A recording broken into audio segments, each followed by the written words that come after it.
Okay. So just wait now. We'll start in just 10 or 20 seconds. We'll start.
Okay. So before they start, no, I can find many familiar faces here. Happy to see you all. Okay. Jaiswal is there. Arpit. Yeah. Shiva is there. Xavier.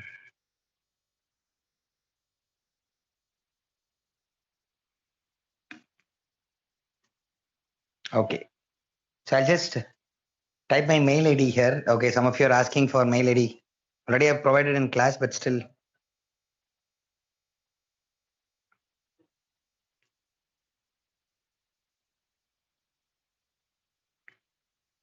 Okay. Hope you are all preparing well for the forthcoming examination or the next attempt.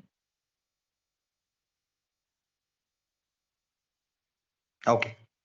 So let's start today's session.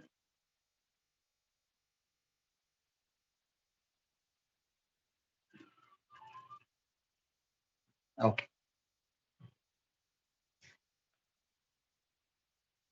So this is a live session, okay, where not only our students but also anybody can watch the video in the YouTube.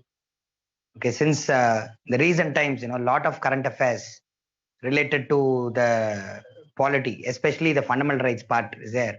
So we thought, it'd be better to have it as a live session. Fine. Now, how we are going to approach this current affairs class? It won't be like a regular class, okay, because already you have studied Indian polity. Okay, so it's going to be different. I'll tell you the approach. First, I'll tell you what topic I'm going to cover. From preamble, okay, preamble, union and its territory, citizenship, then, in the salient features of Indian constitution, fundamental rights, directive principles of state policy, okay. The current affairs alone areas we are going to see in depth, okay. One.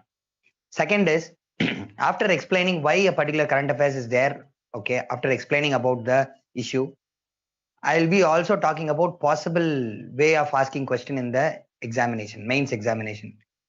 Okay. Usually for polity GS second paper in mains examination, they ask questions from current affairs only. Okay. You need not ransack the entire constitution or the laws, but only which is in current affairs if you study. Okay. Out of 5 to 7 questions they're asking, you can write 4 to 5 questions. Any one questions will be from static portion.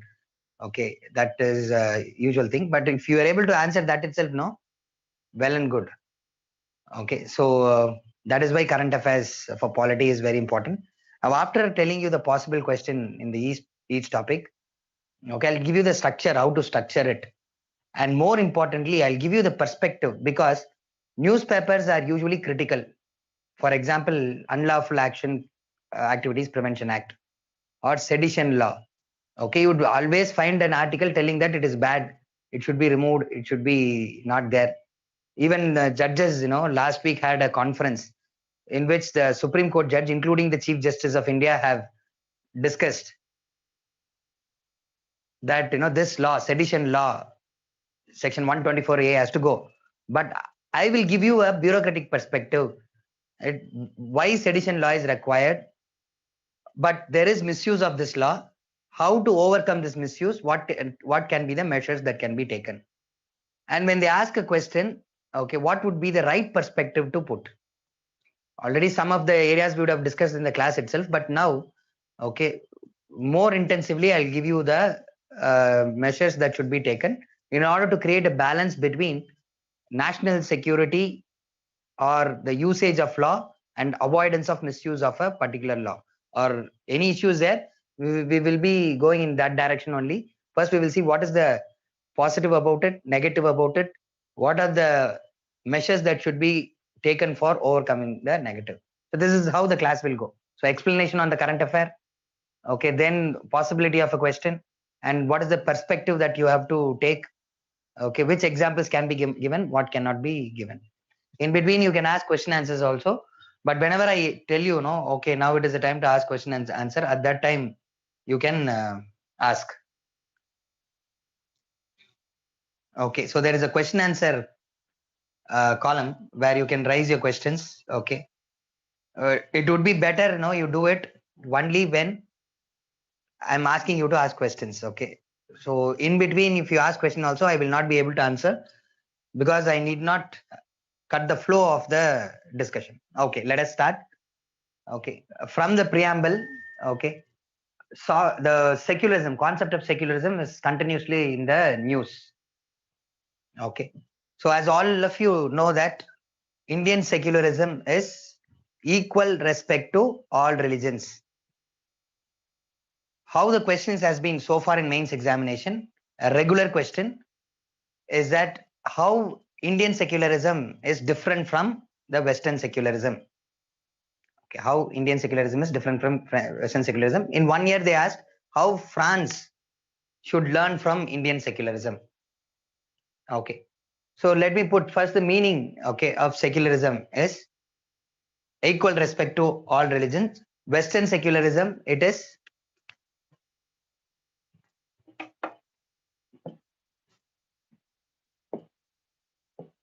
separation of,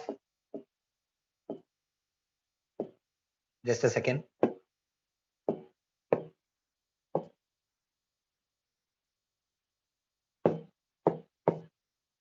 separation of state and religion.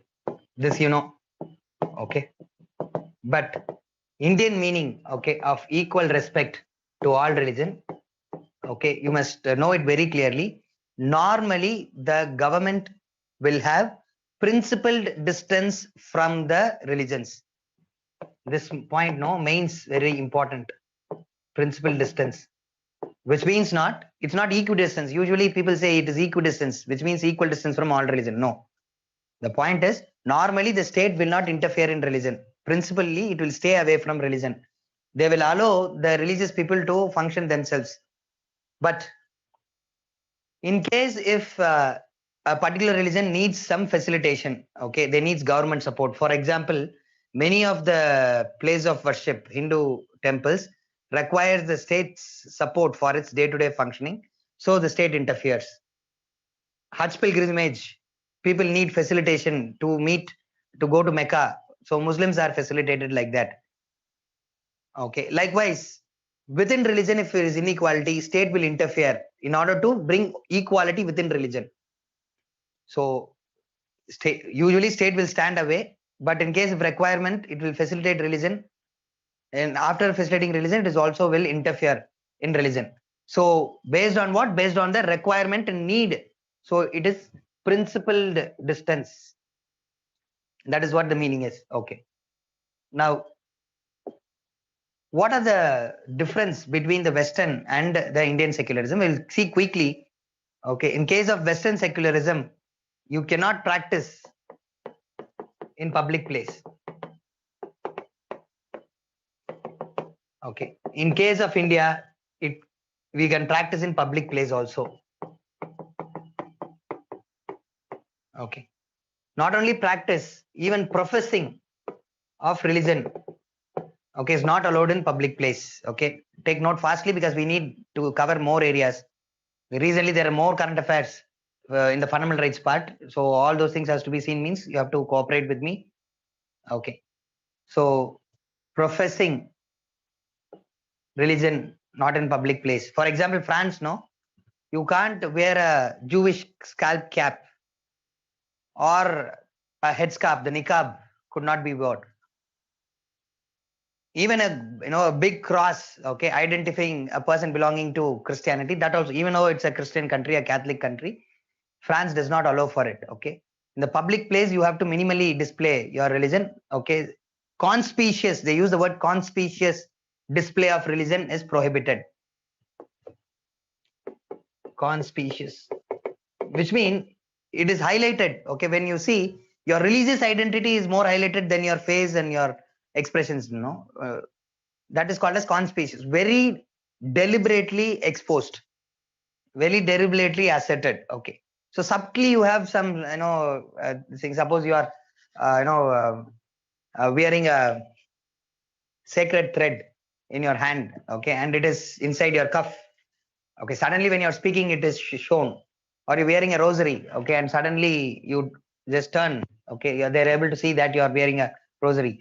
That is not a problem. But conspicuous exhibition of religion is not allowed in France. Turkey also same. Turkey's secularism and France secularism is, they do not allow for public participation. But here in India, you can publicly profess to, which means a Sikh can wear a turban, a Muslim can wear a burqa, headscarf. That is allowed in our country. Okay. Then Western secularism is negative in character. Western secularism is negative in character. Why? Absence of action of the state. State will not interfere in religion. Religion will not interfere in religion. In polity, the word negative means absence of action of the state. In polity, the word negative means absent. Some of you may think that it is bad. No. In polity, negative means it is absence of action of the state. Whereas in case of it is positive.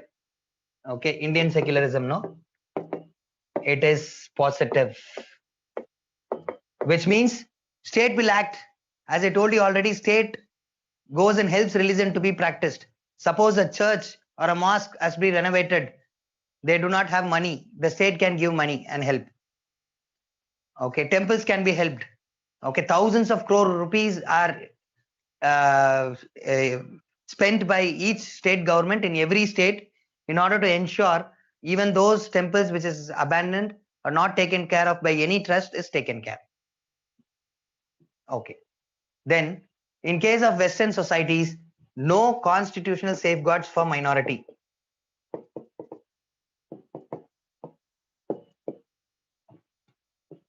But in India we have there is a constitutional safeguard, legal safeguard for Indians.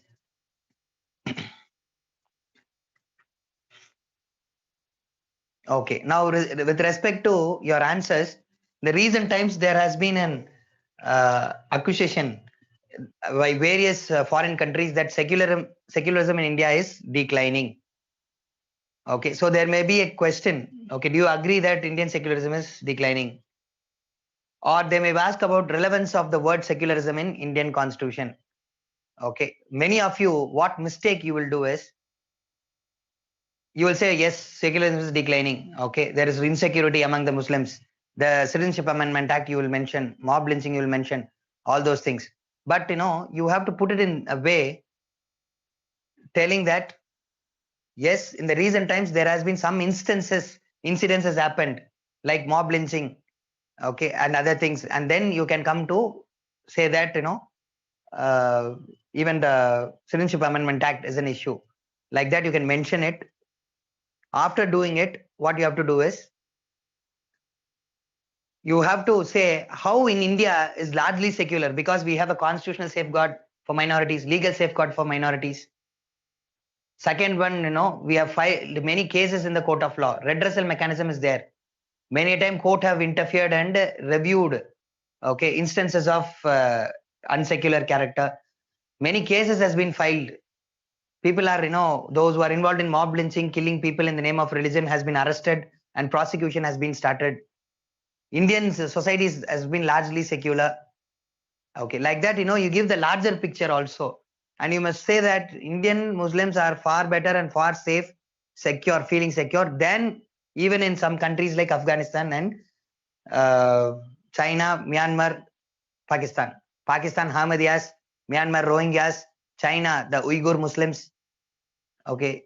And with respect to Afghanistan, no, recently, every day morning you study the newspaper, you find they same, no, people kill themselves, and hundreds of people are lying as dead bodies in the streets of Afghanistan. Okay, so when compared to many other states, no, Muslims are far more secure in India. But you should, your answer should not be artificial. What you have to do is, you have agreed, no, certain incidents have happened. So in conclusion, you have to give that positive things. Okay, you have to tell that why certain measures like inter-religious dialogue should be there. More cases should be filed. Minorities who are inside the prison has to be released. They should be given social support.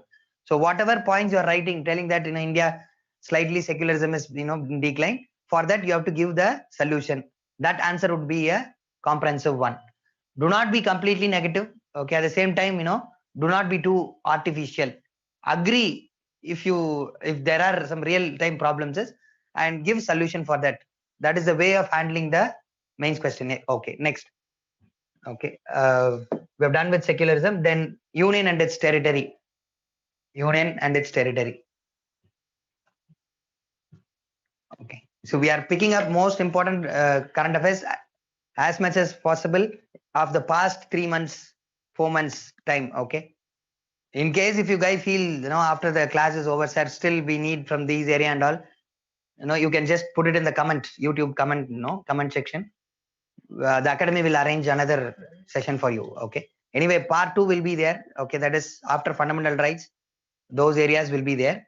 From preamble to fundamental rights, in between, after all this we have discussed, still you need certain things, please comment it on the comment box. Okay, so we can do it.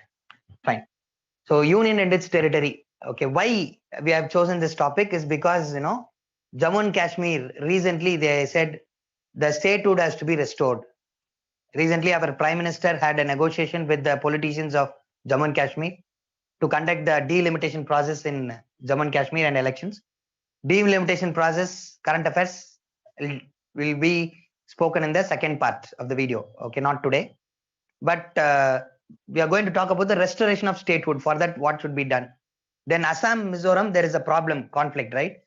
So recently, both state police fought. This is the first time in Indian history that two police forces, fighted like an army. Okay, so we will see what is the issue and how it can be resolved. Who's responsible? Okay, central government is saying state government is responsible, but technically, constitution what is saying? Okay, and we will be talking about Article 2 and 3 fastly, and then the question that is possible there. Then inner line permit concept also. Okay, because that is also in news. Because Mizoram, despite of having inner line permit, it is not able to stop people from Assam as well as illegal migrants from entering into it. Okay, so what is inner line permit? Okay, what is the controversy surrounding it, and what is the solution for it? Okay, even some other states apart from the existing 4 states is asking. We will see that. Okay, fine. Now statehood. Okay, if it has to be given to a union territory, how it can be given? What is the process? Article 2 that According to Article 2, no conditions are there. If the union government feels, it can directly convert a union territory to Jammu and Kashmir union territory into a state. But this one, Assam and Mizoram issue, now they are going for a satellite imaging process to identify and delineate the border.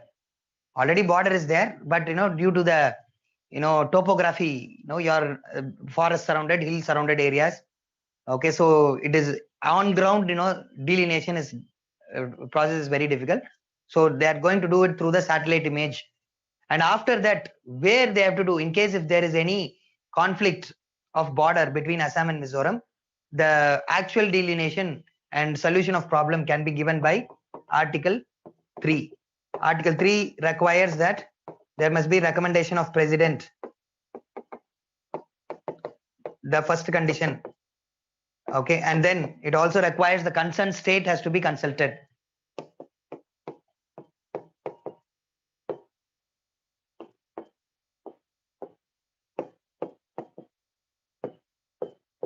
Okay. Now, in this process, they will consult Assam State Legislative Assembly and Mizoram State Legislative Assembly before making any changes to the border issue. Okay, fine.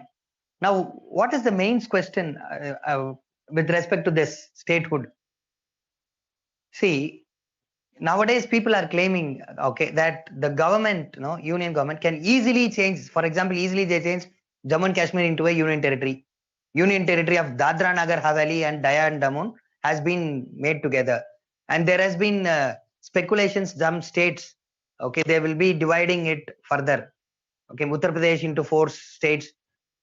Uh, in case of Tamil Nadu, also there is an example where the western districts of Tamil Nadu, they proposed, or there is an allegation of a proposal of creating a Kongu Nadu. Whether it's true or not on the part of government, we don't know, but it has come up in newspapers. Okay, so it showed that arbitrarily states' boundary can be changed. Even as stable states like Uttar Pradesh or Tamil Nadu, it can be changed. So how they can be asking a question in mains examination? Should the advice of the state legislative assembly based on Article 3 binding on the president? Because already we know in the advice given by the state legislative assembly based on Article 3 to the president is not binding. In Telangana, when it was created, they did not listen. Okay, the union government overruled the advice of the state legislative assembly. Okay, so in future also such thing may happen. So they may ask a simple question like this.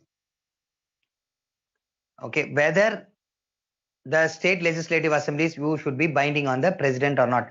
But you must remember, state legislative assembly's view cannot be made binding because of certain reasons. One is state government can act for its self-interest. Please make note. Fast. State government may act on its own self-interest, not in the national interest.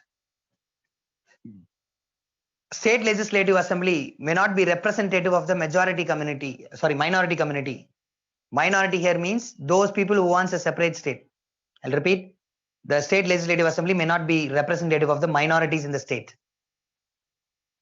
For example, when Telangana was created, Telangana people did not have enough representation in the state legislative assembly of Andhra Pradesh.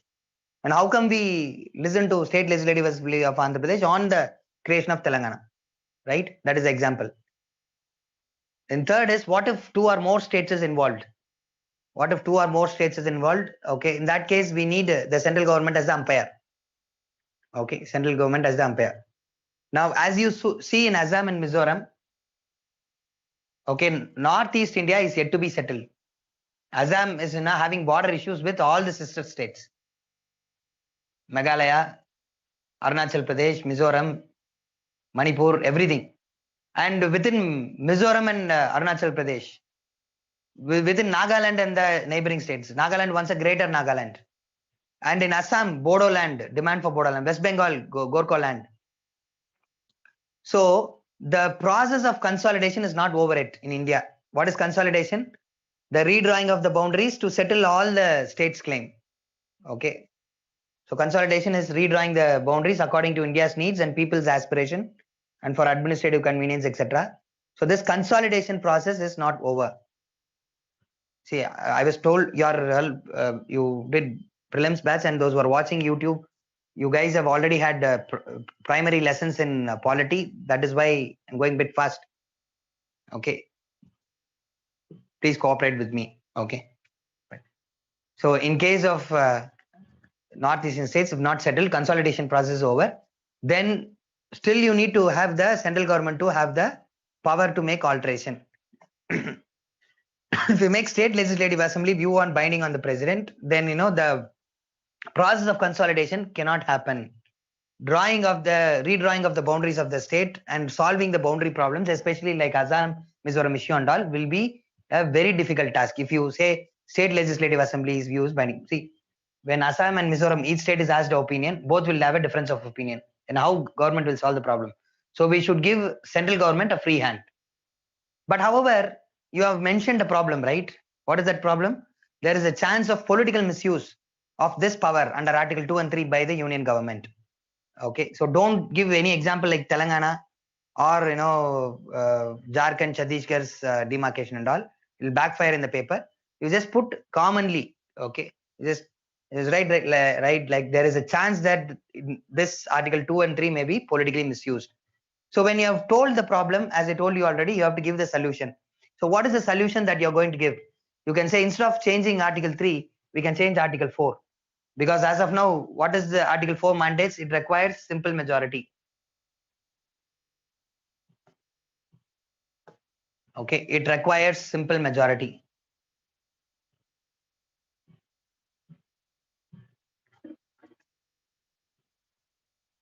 But what we can do is we can amend article 4 and then say that this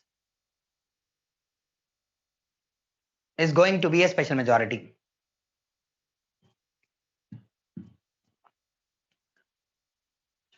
Okay, if we do that, we can ensure that whenever the union government wants to alter the boundaries of the state, it can have negotiation with the opposition parties and then arrive at the common solution. It will not be arbitrary. Then it will not be arbitrary. Done. Okay, so we will move on to inner line permit. Next one. Okay, so in case of inner line permit,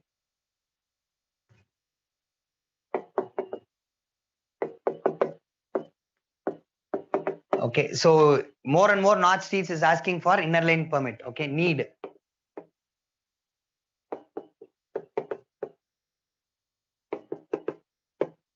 Okay, need for. Okay, some people are asking for abolition. Okay, they want to abolish. What is this inner line permit? To enter the 4 states of Northeast India, you need to get a visa like permission. It's not exactly visa, it's a kind of permission to go inside. Okay, it is a permission to stay inside the state for a temporary time period. Because we don't want non-tribals to permanently reside in the tribal states. So that, to track the movement of non-tribals, inner line permit is used. Okay, inner line permit. Which are the states? I will mention the states. Quickly take note. Arunachal Pradesh, Nagaland, Mizoram and Manipur. Arunachal Pradesh, Nagaland, Mizoram and Manipur. Okay. So Meghalaya, Tripura is not here. Okay. Even though they are having tribal locations, no? Kasi, Jaintias, Garos are there. In Tripura also, we have various tribal groups. But still, they are included in Schedule 6. Okay, we will see that when we come to Citizenship Amendment Act. Okay, that is also in current affairs. We will see. Now, why it wants to abolish it? They say that it is not allowing for integration.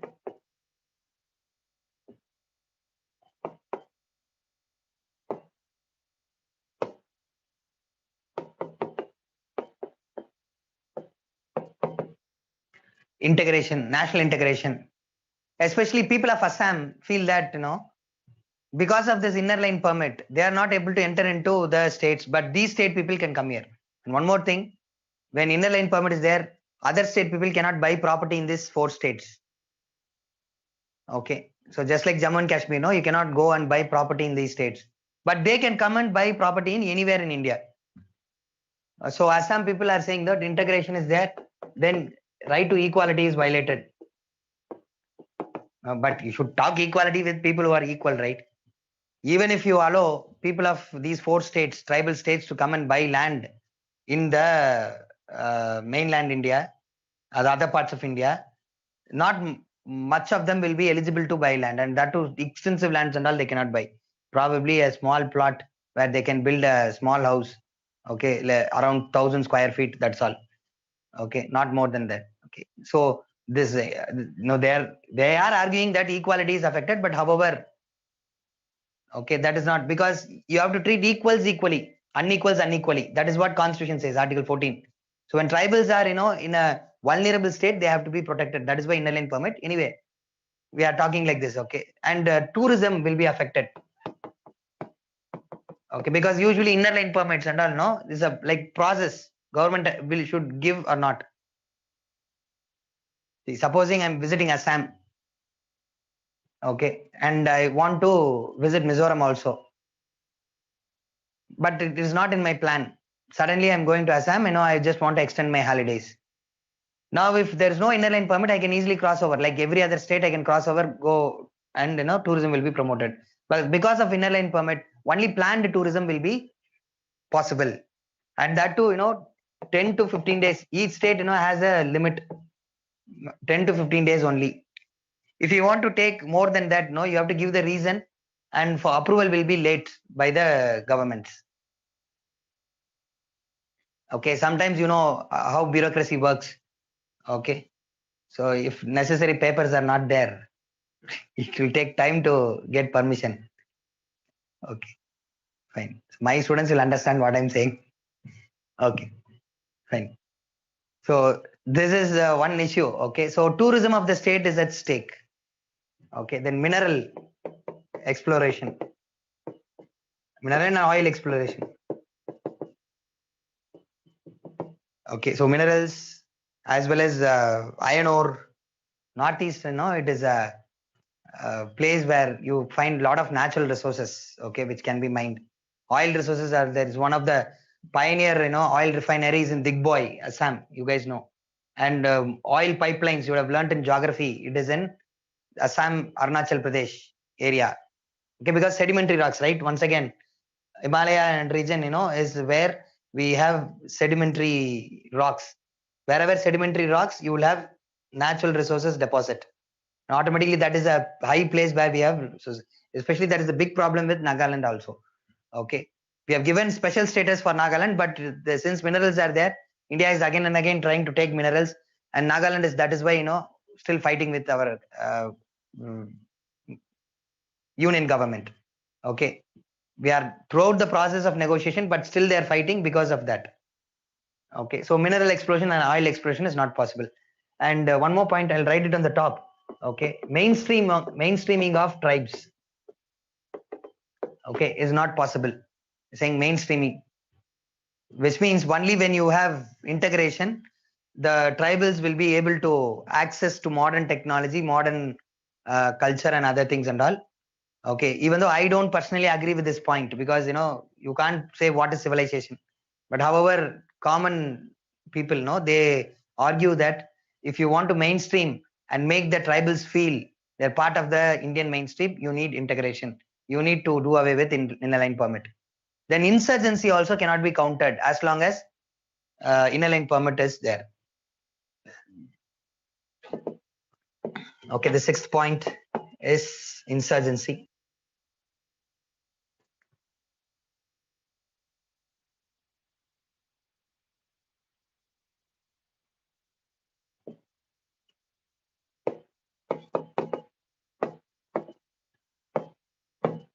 Okay, insurgency also.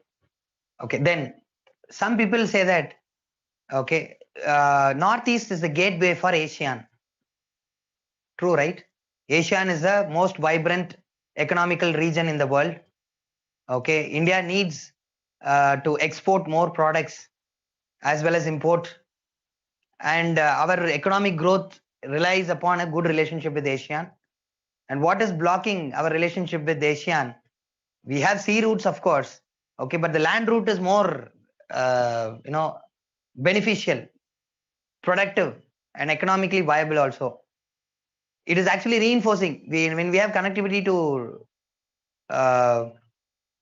Asian region through Northeast, we get connectivity as well as we can develop the Northeast also. So what happens is connectivity becomes a problem. Building roads, infrastructure, storage places, land ports. Land ports, okay, which means land crossing of the international border. No, we'll have land crossings.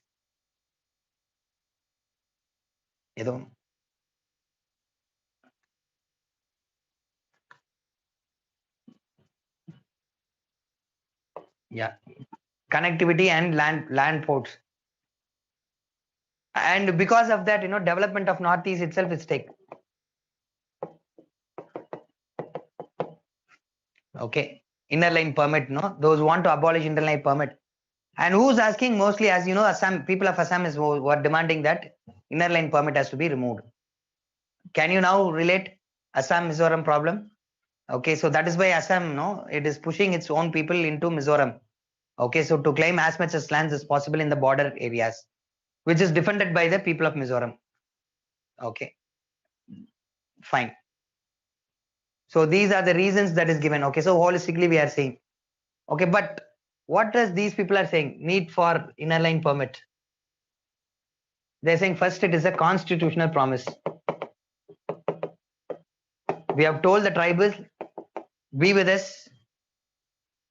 Okay, your states, no, your land should be with us. Let us be integrated. Let us live as one country, India, provided your cultural rights will be protected, political rights will be protected, land rights will be protected. Okay, so it is political, cultural, and land rights. Okay, and we have also promised them non-tribals will not enter into tribal area and allowed to settle there. Okay, we have freedom of movement across India, freedom of residence across India. Okay, even these people will say in constitution you are saying freedom of movement and residence, but you know in tribal areas you are not giving us freedom of residence. Here these people will say there is a reasonable restrictions. Freedom of movement and residence is curtailed in these areas. Okay, because you know non-tribals shall not go and reside in the tribal area, which is the primary problem for the tribals in the British time. Okay, so political land alienation is protected. Okay, curtailment of freedom of movement.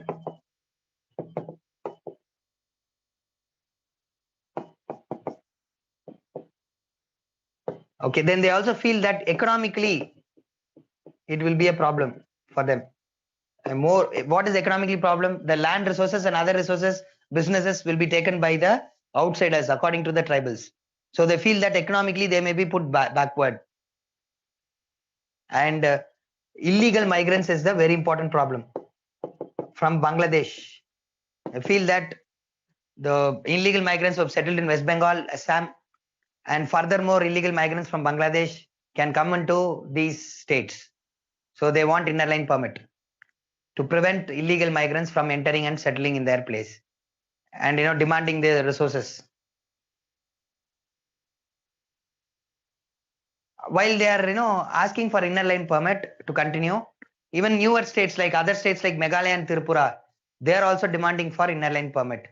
They are also applying the same logic. They're countering their the arguments of those who want to abolish inner line permit. What are they asking for? Okay, primarily first they are saying that tourism will be affected, but here they are saying that already states like Arunachal Pradesh, okay, and Mizoram, where there is inner line permit, tourism is not that much affected. The volume of traffic, tourism traffic, no, in Assam is same as the same traffic in these states. In fact, people who go to Assam, just ensure that they visit all these places and make preliminary arrangements. And getting inner line permit for tourists is easier in the states. If you're going to say you're a tourist and you're giving the residential certificate, say you are from Tamil Nadu or Uttar Pradesh, there's no point that you're going to settle in the tribal states. Okay, so definitely they're going to give permit. For whom the permit will be denied? If you look similar to a Bangladeshi, okay, or a Myanmarese, or a Nepali. Okay, so these people settle more, or Assamese. Okay, so if you have an identity like that, then they will deny or delay the process of inner line permit. The governments of these states which is having inner line permit have given easy permissions, inner line permits for tourists. So tourism will not be affected. And connectivity also will not be affected because those who transit through these states will not take not more than a day or two to cross the states, right? Supposing you are going to Myanmar through Mizoram Myanmar border is there. Okay, so you're going through the border. Okay, crossing the state will not even take 5 hours to 6 hours. Okay, then your inner line permit is for around 15 days, 10 to 15 days. Then what is the problem? Connectivity is not affected. Okay, development of Northeast, okay, is because of historical reason and the topographic geography of the place. For example, airports cannot be built because of the hilly terrain. railways cannot be constructed because of the rugged topography or uneven topography. In plains or flat plateaus, you can build railways. But in hilly regions, no, to develop a railway, intensive railway network is difficult. Okay, and mostly there, no, forest produce. Okay, agriculture produce is not there. Industries is not there. Okay, educational institutions is not there. So it's lack of investment and the necessary investment climate is the major problems. Of course, inner line permit may be a minor problem because industries, no. When will industries will be established? They will establish only when they can bring in people from other state. Now, primarily, you cannot allow people from other state, and we don't have enough number of graduates in Northeast. Automatically, industries will not go there until educational development is taking place there completely. Okay, and companies also want permanent residents there. They cannot employ for all the job local residents. Maybe 10 to 20% of the jobs can be given for the local people. The other things, there will be industries will always invite migration. So if migration is stopped by inner line permit, that will not happen. Okay, so that is one of the reasons. This is a valid reason only, but provided these people are saying, okay, let us develop the internal economy like cooperative societies and other things and all, no, primary economy, agriculture and other things, rather than development which would disrupt their demography. They don't want that to happen. They don't want their culture to disrupt. Okay, so this is the argument. So they may ask, the relevance of the inner line permit in mains examination. Okay, should we have it or not? Okay, so you have to take a balanced answer. Always protection of tribal culture is important. At the same time, development of Northeast, connectivity of Northeast is important. National integration is also should important. So we can argue for an inner line permit, which is provided easy on arrival, like on arrival visa. We can talk about on arrival inner line permit. Okay, and we can talk about extension. Okay, like not only just 15 days, 6 months, 1 year, temporary stay. Okay, for industry to develop, you can say we can create some zones like special economic zones. We can create some zones where tribals do not live, where nature will not be affected. Okay, that zones can be dedicated for industrial development, and there you can consider non-applicability of inner line permit. Okay, so in core tribal areas you don't disturb. There will be definitely some areas where industries can be set up. That alone you can allow for permanent residence of people from other state. So you don't fight with the local people. At the same time, you are also ensuring the national integration, connectivity problem, as well as the development of Northeast region is done. Okay, so liberalization of the scheme instead of scrapping the inner line permit. In short, I can say liberalization of inner line permit scheme would be a better option, so as to balance the needs of constitutional need of protecting the tribals as well as the economic need, okay, of the development of the region along with the national integration.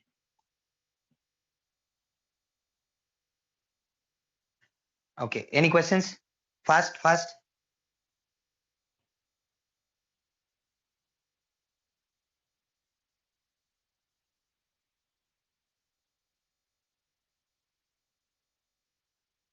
Yes, Numalika, good. Question answers. Where is the question answer? Yeah.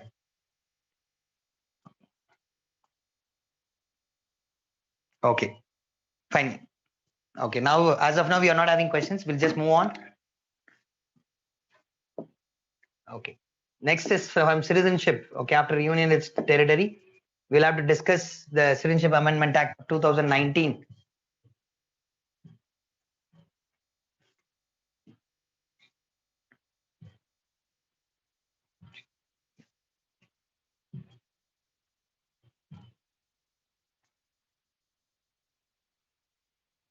I've just made the provisions, no? So copy down the provisions fastly, then it'll be easy to discuss fastly. And most of you will be familiar. So we'll explain shortly and go to the mains perspective.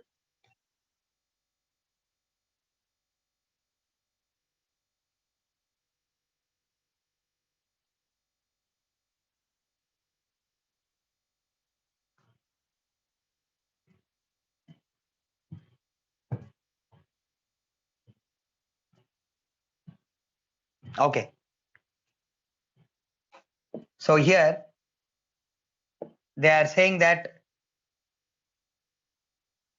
any person who belongs to Hindu, Sikh, Buddhist, Jain, Parsi, Christian community from 3 countries, Afghanistan, Bangladesh, Pakistan, shall be eligible for Indian citizenship, provided they have settled in India or entered into India before 31st December 2014. Okay. And their period of residence, no, they should have resided in India for 5 years. Then they are eligible to become Indian citizen. Okay.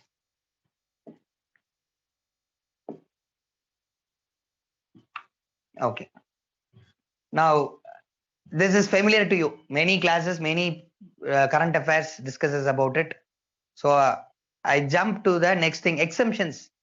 It is exempted in 3 ways. One is, it is not applicable in the 4 states I mentioned earlier. The 4 states which is having inner line permit, no, because they don't want foreigners to settle here.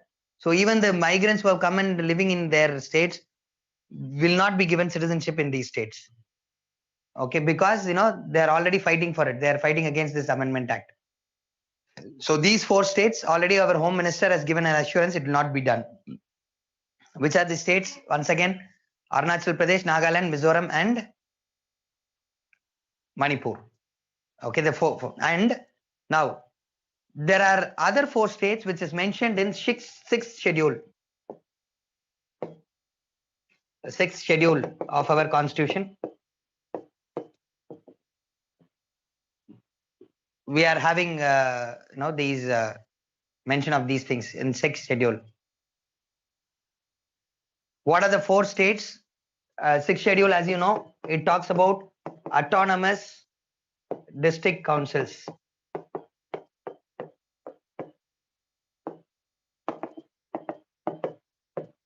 Which means, suppose you take the state of Meghalaya, okay, so there will be some small area where Kazis live, Jaintias and Garos. Okay, so 3 tribes. Their tribes, you are having a autonomous.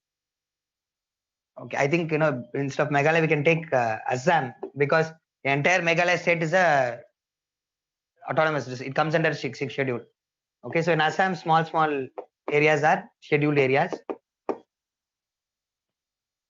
In these scheduled areas, this is not applicable. Where tribals are living, this is not applicable, which means, okay, the persecuted minorities from other countries will not be given citizenship if they are residing in these places. That is second exemption.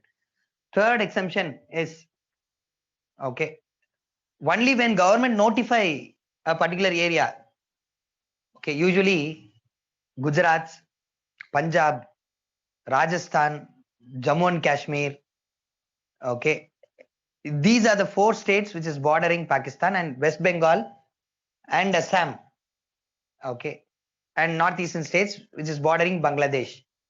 So these are the places in which maximum persecuted minorities are coming and settling. So the government is saying that we will notify time to time which place the persecuted minorities, when they are residing in that place, will be given citizenship. Okay, recently May 28th there was a notification this year 2021. Okay, as I mentioned, no, they have left northeast, but this side, okay, starting from Punjab, Rajasthan, okay, Gujarat, okay, and Haryana, these states, no, and selected districts, they have given the citizenship. They said they can grant citizenship because most of them would have migrated from Pakistan to these areas only, bordering states only.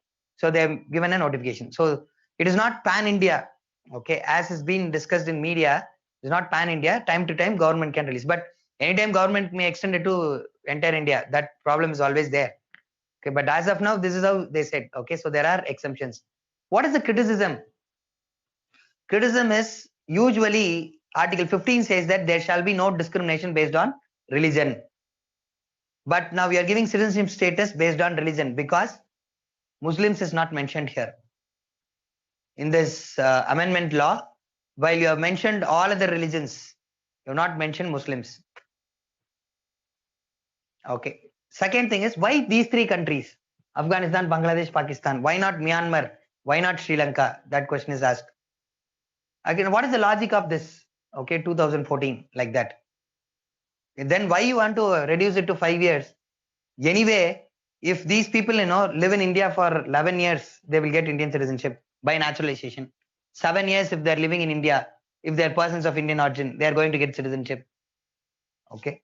So why these people alone? You have to reduce the number of years. Like that, the criticism is there. So questions can be on any lines. Do you think Citizenship Amendment Act is unconstitutional? Do you think Citizenship Amendment Act is violating the principles of secularism?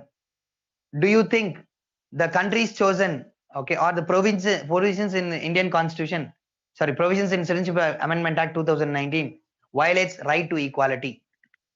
So three things they'll ask: constitutionality, secular nature of the country, whether it is affected, whether right to equality, Article 1415 is affected. Like that, questions may come.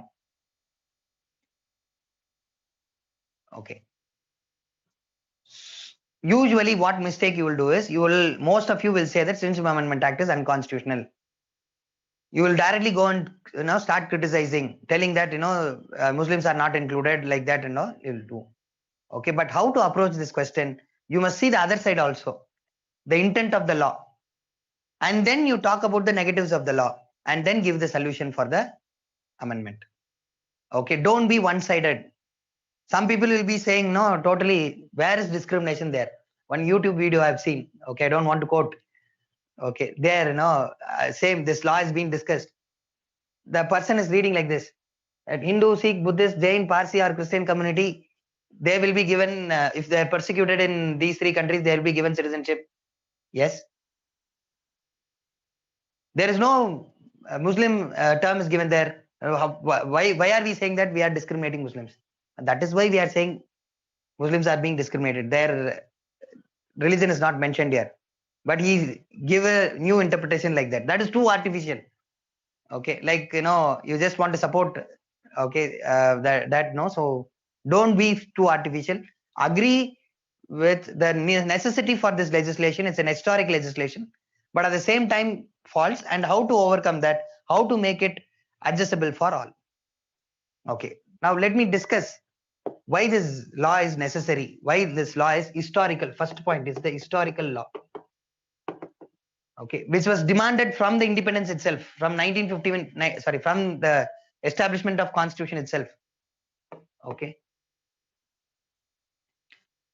Okay, it is there to make right the wrongs caused due to partition.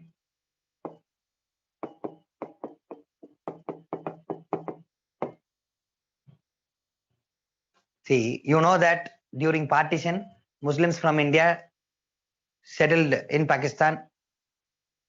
Not all Muslims go there.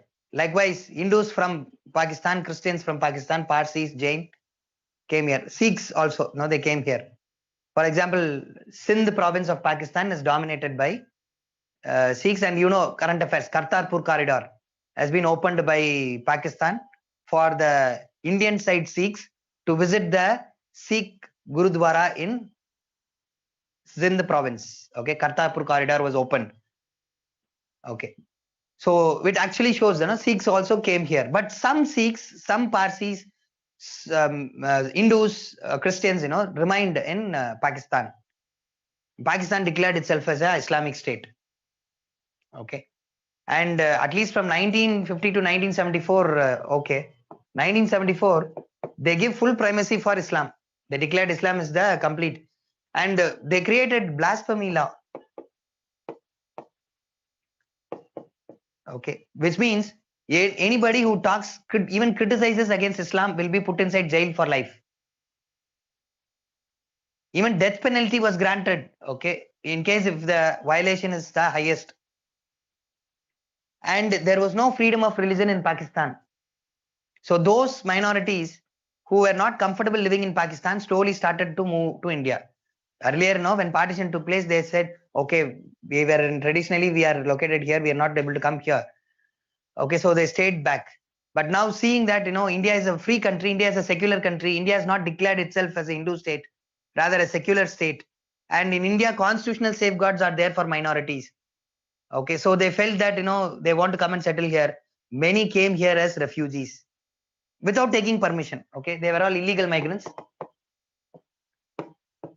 without taking permission, they came to India. Now, as per Indian law, illegal migrants will not be given citizenship. Whatever the case may be, you may live for 100 years here, but if you are an illegal migrant, no. You have to take permission. At least when you have come inside, for refugee purposes, you should go to the government and say, come as a refugee, please recognize me. Give me permission to stay in this country.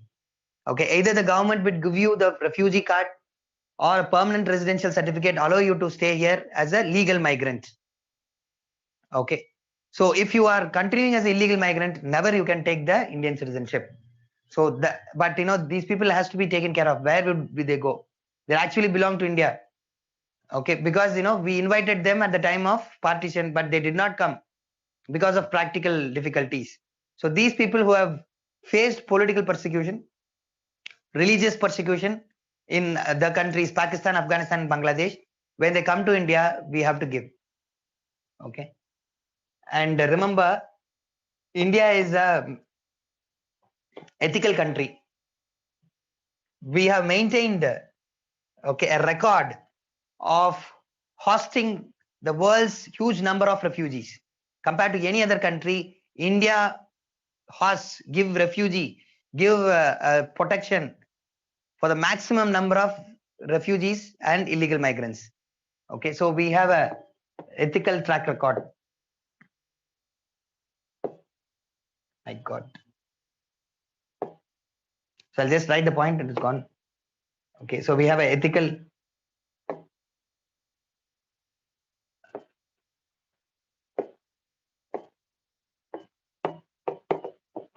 So ethical track record of protecting people. And from 1951, in the parliament itself, all the leaders, whether it is Congress or Jansangh leaders, they have spoken about giving citizenship for them, okay, for these category of people. It is not just now. We've been talking about it from 1950 itself.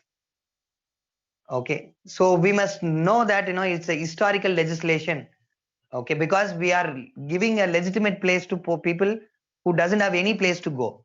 So on humanitarian grounds, it is a very good law and it fits to our tradition. Okay, we call India as as a country which believes in Vasudeva Kutumbakam, one world, one country. Okay, which means the entire world is our people or our fellow human beings, brothers and sisters. Okay, we vouch for the unity of the world. In that case, suffering people are given the place. Okay, no problem. But now the problem is two things. One is the neglect of Islam and why you included Afghanistan. Okay, so Afghanistan, if you see, India, Pakistan, Bangladesh was undivided India. Okay, Afghanistan is not culturally connected. Maybe there is some kind of reason most of the Afghan people settle in northwest, and there is a walk-on corridor like Kartarpur corridor. Walk-on corridor. I would suggest you to Google and see walk-on corridor. It is a corridor which connects India, that is Pakistan and occupied Kashmir, and Afghanistan. Right now, practically we are not connected with Afghanistan. If Pakistan occupied Kashmir comes to us, there is a corridor called as walk-on corridor, a small stretch of area where Afghanistan is also our border. Okay, a small area. It's a narrow valley. Okay, beyond the Hindu Kush mountains. We have this. Okay, after crossing the Khyber Bolan passes, we will have this walk-on corridor. Okay, so geographically, one question you can expect from prelims. Okay, that area.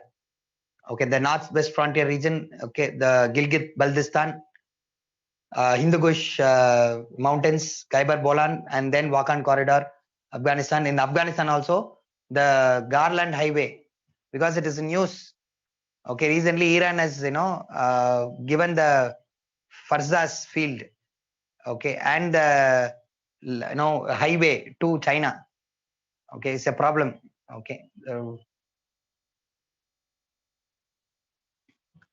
Okay, the Dalaram city, from the Dalaram city to the Kabul capital, there is a highway. That project is given to China under the Belt and Road Initiative. Okay, the corridors, economic corridors, China is building. Okay, so those areas.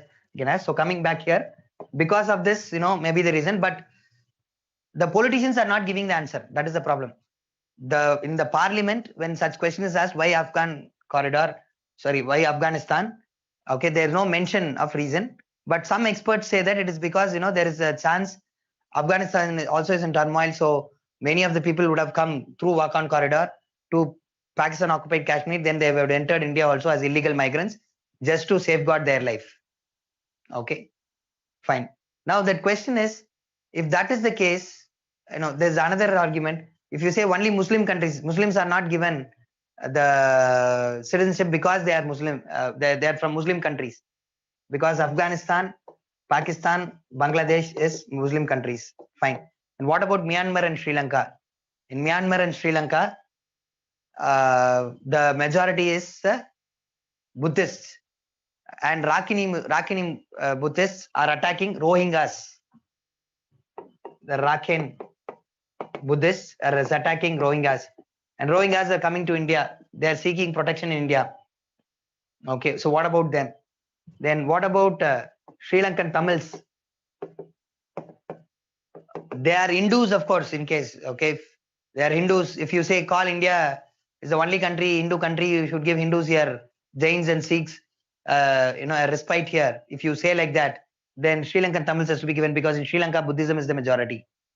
Okay, and already legally, many Sri Lankans are living in Tamil Nadu. Okay, because Tamil Nadu government as well as people have accepted their staying here. They have not registered protest like the Northeast. Okay, so they are mingled here. What about it? And in 2/3 of Sri Lankan refugees in India, and especially in Tamil Nadu, they are living in camps. Okay, suffering for a longer period of time. So why can't we take it? Because you may not say that, you may say that Sri Lanka was not part of India, but Myanmar was part of India till 1935. British India. If you take British India map, Myanmar was part of India.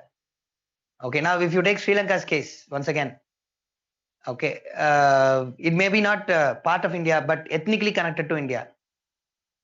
Just like the Madeshis are connected to Nepal, the Sikhs are connected to Sindh province of Pakistan. The Tamils of India is connected to the Tamils of Sri Lanka. Okay, so maybe in that sense also you can make some arrangements. Okay, at least you could have gave some leeway. Okay, instead of telling 5 years. Okay, so if normalcy is written in Sri Lanka, you can say that okay, only if you say for 10 years or some other stringent provisions. At least some kind of accommodation based on their, because they are different, agreed. Okay, but at the same time you need to accommodate all, right? Fine. So now this criticism and all, no, in 3 points you mention. Okay, instead of putting it very elaborately, slightly you put it is non-inclusions of Ahmadiyyas, Rohingyas and Sri Lankan Tamils, non-inclusion of states of Myanmar and Sri Lanka. Okay, and atheists from Bangladesh is also prosecuted. Religious, that is also religious prosecution. We are not giving them like that. You mention, and then immediately go for the solution. And one more problem you have to mention: the debate on CAA was less in the parliament. It was passed, very fastly. So you can say the process of the passage of law also is not appropriate. So we should think of, conducting a due process, due discussion among the public, intellectuals, all stakeholders, and then we should consider these criticisms also, and then with consensus we have to arrive at a law in which India's value of protecting the illegal migrants, refugees stands forever. See, you are ending in a positive note, not criticizing, rather you're saying that this law is good, but this law is having certain loopholes which we have to address, and address it in multidimensional nature, not only specific to Muslims but also Hindus of Sri Lanka, atheists of Bangladesh, okay, as well as the Ahmadiyyas of Pakistan. Okay, so you guys know, I know you are all prepared, you're reading newspapers, so I'm just doing the fine-tuning work. Okay, how to answer. Okay, fine. So Citizenship Amendment Act is over. Okay, this one, why December 2014? Because we do not want this law to invite more refugees, more illegal migrants. That is there, no? Yes, we are magnanimous, agreed. But because of creating a law, we should not invite more and more refugees, illegal migrants into our country. That is pressuring ourselves, right? So when they intend to give life to this law post 2014, they have to mention 2016 itself, they attempted actually this law. Okay, before that it was in discussion, okay, in some time. So they gave a mark 2014. So when the law is brought, it will be applicable only to those who have come before 2014. When the law is created, it will not act as an incentive for more illegal migrants to come to India. So once for all, we'll settle. So far, we have come here, we are settling. Hereafter, it will be quite difficult for you to get the citizenship. Okay, while something wrong has happened, wound has happened, you have to cure the wound, but prevent further wound, right? So when illegal migrants are coming, it is affecting our citizens. Okay, but at the same time, humanitarian ground, we are giving citizenship to the people who are persecuted in other countries, but that does not allow, that should not allow more people to come here. And that is why this provision. Okay, so this also you can counter in case if they're asking. Then period of residence, why reduce to 5 years? Okay, only thing is we want to expedite the process. Okay, we don't want to delay the process, we want to expedite. Okay, so compared to others, no, they are more eligible to become Indian citizens. They are desperate to get Indian citizenship, so you're making the condition a bit easier. That's all. Okay, there's nothing wrong in it. Okay, and one more thing you must know. Okay, even though the word Muslim is not given here, if a Muslim from Pakistan comes and settles in India, Pakistan, Afghanistan, Bangladesh comes and settles in India, they also get citizenship. They also can get citizenship, provided they have to live here for 11 years. In fact, 14 years. In 14 years, 11 years cumulatively, they should have been India. Okay. And past 12 months before the application, they should be India only. They should not have gone anywhere. 12 months continuously in India. Okay. And then here the government is having discretion. Muslims know when they get, but here no, if government is ordering, it is easy to give citizenship to all. Okay, so discretion, here also discretion element is there, but he can know once it is applied, no, there is no moral force. But when your law is passed and you're saying give citizenship to persecuted minorities, there is actually a moral force behind giving the citizenship. So it's not that Muslims will never be getting citizenship, the process is delayed. And of course, they are saying that right to equality is violated, agreed. Why Muslims alone should wait for a longer period of time? Okay, and if you are saying only India, Pakistan, Bangladesh, then you have to restrict it only to Pakistan and Bangladesh, not to Afghanistan. And in case if Afghanistan, the government has to come and convince that, you know, we have Wakhan corridor, we have problem in Afghanistan, we have persecuted minorities there also. Okay, we can cite the present situation of Afghanistan. Okay, and we can say that we were ethnically connected to Afghanistan. Okay. Okay. Mughals, where are they from? Central Asia, Afghanistan. Okay. And one more thing, no. Now, if you say that ethnical connect and historical connect, then you have to involve Iran also. Parsis are from Iran. Okay, some of the kings, you know, are from Iran. Persian influence is there even now in India. Urdu, yeah, Urdu is a mixture, no, of Indian and the Persian influence, right? Even Hindi has many Persian words. Okay, so if you are going for connect, you know, historically it will go on.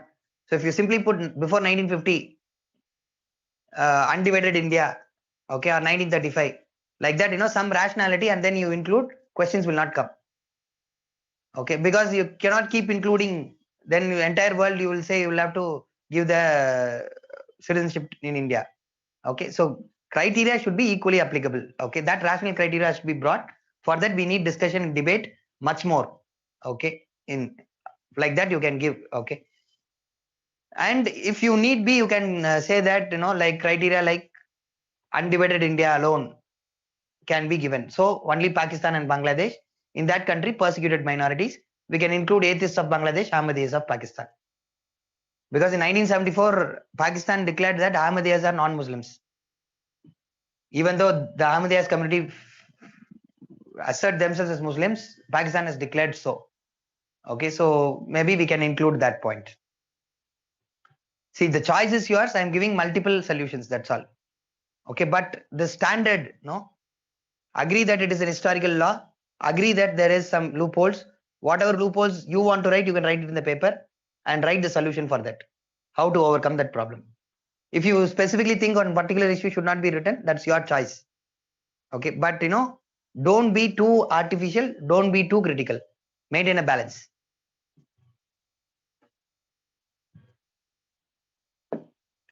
Okay, so I've discussed what are the exemptions, criticism, and need for the law. Okay, that has been discussed.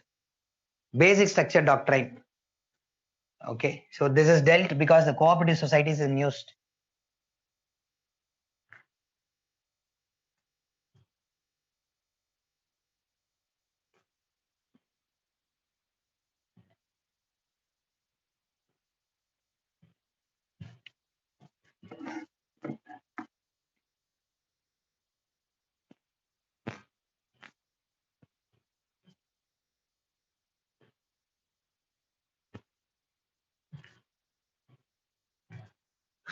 Okay, so now what happened? July 20th, the Cooperative Societies, 97th Constitutional Amendment Act, which was brought in 2012, was partially struck down by the judiciary. That was a current affair.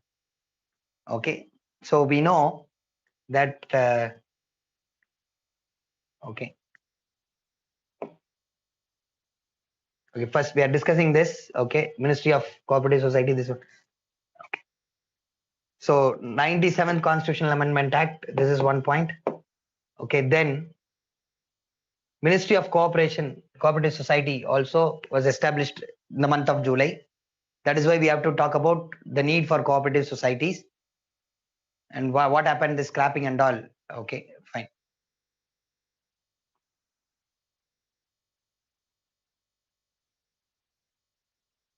We have Article 19, which talks about right to association, which involves right to form trade unions as well as cooperative society. Article 19. Okay, then what is the news? We have Article 43B. It asks the governments to facilitate voluntary formation. Okay, the cooperative societies, it asks for facilitate the voluntary formation of cooperative societies.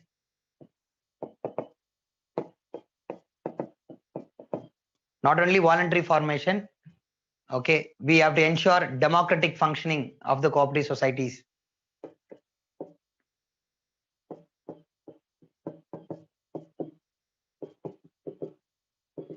What do you mean by democratic functioning? The leaders of the cooperative society should be elected by from themselves. Leaders of the cooperative society. Okay, democratic functioning.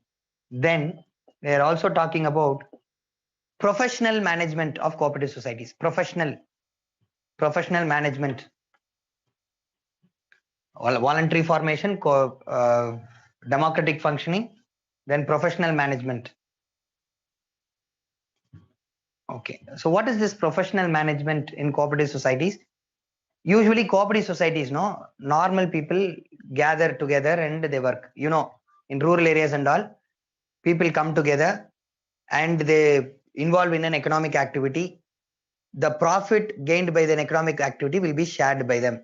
The best example is milk cooperatives, wherein individual farmers, they produce milk and share it with the milk cooperative. And marketing, before that storing, packaging, processing and marketing is done by the government or the cooperative society. Okay, after procuring the milk, you have to store the milk. Okay, and then you have to process the milk and you have to transport it and then market it also. Okay, so for this activity and all cannot be done by the normal farmers. So this is what we call as professional management. Okay, with less wastage, high productivity, less wastage and high productivity, and everything is done in a training. What do you mean by professional? Unprofessional, when somebody just works without training, without the subject related knowledge, okay, without experience, then it is called as unprofessional. Professional is when you have experience, when you are trained, okay, and you apply science and technology, okay, in order to minimize wastage and increase productivity, that is called as professional. Okay, so professional management of cooperative societies has to take place. And finally, independent auditing. That is another big problem. Okay, when you write your own accounts, okay, you will put whatever value you want, right? Nobody's going to check you, right? Okay, so if you allow the cooperative societies to do all the accounting themselves, you don't know who's pocketing what, whether the profit is shared properly. Okay. So now in any company or any professional organization, economic organization, independent auditing is must. That is, somebody has to check whether the accounts, expenditure and sale, everything is correct, whether it has gone into the current account, whether really profit is coming or not. Okay, so this is what we call it as auditing. That should be independent, which means somebody outside should audit. Government is enabled. No, we have CAG, we have officers in government, they will audit. Okay, so independent auditing, but remember this is a DPSP, which means government slow by slow it will do. Okay, it is not mandatory, or it is not like if government is not doing, you cannot go to the court of law. It is a direct principle, but this is a fundamental right. Now here we will come. Cooperative societies is very important for rural economy.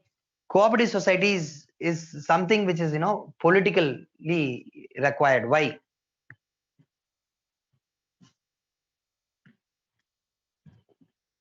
For the governments to contact with people, cooperative societies is the best way. Okay, self-help group is one example of cooperative society. The government can have, people can feel empowered through cooperative society, because government helps through cooperative society, so they can feel. So cooperative societies acts as a vote bank.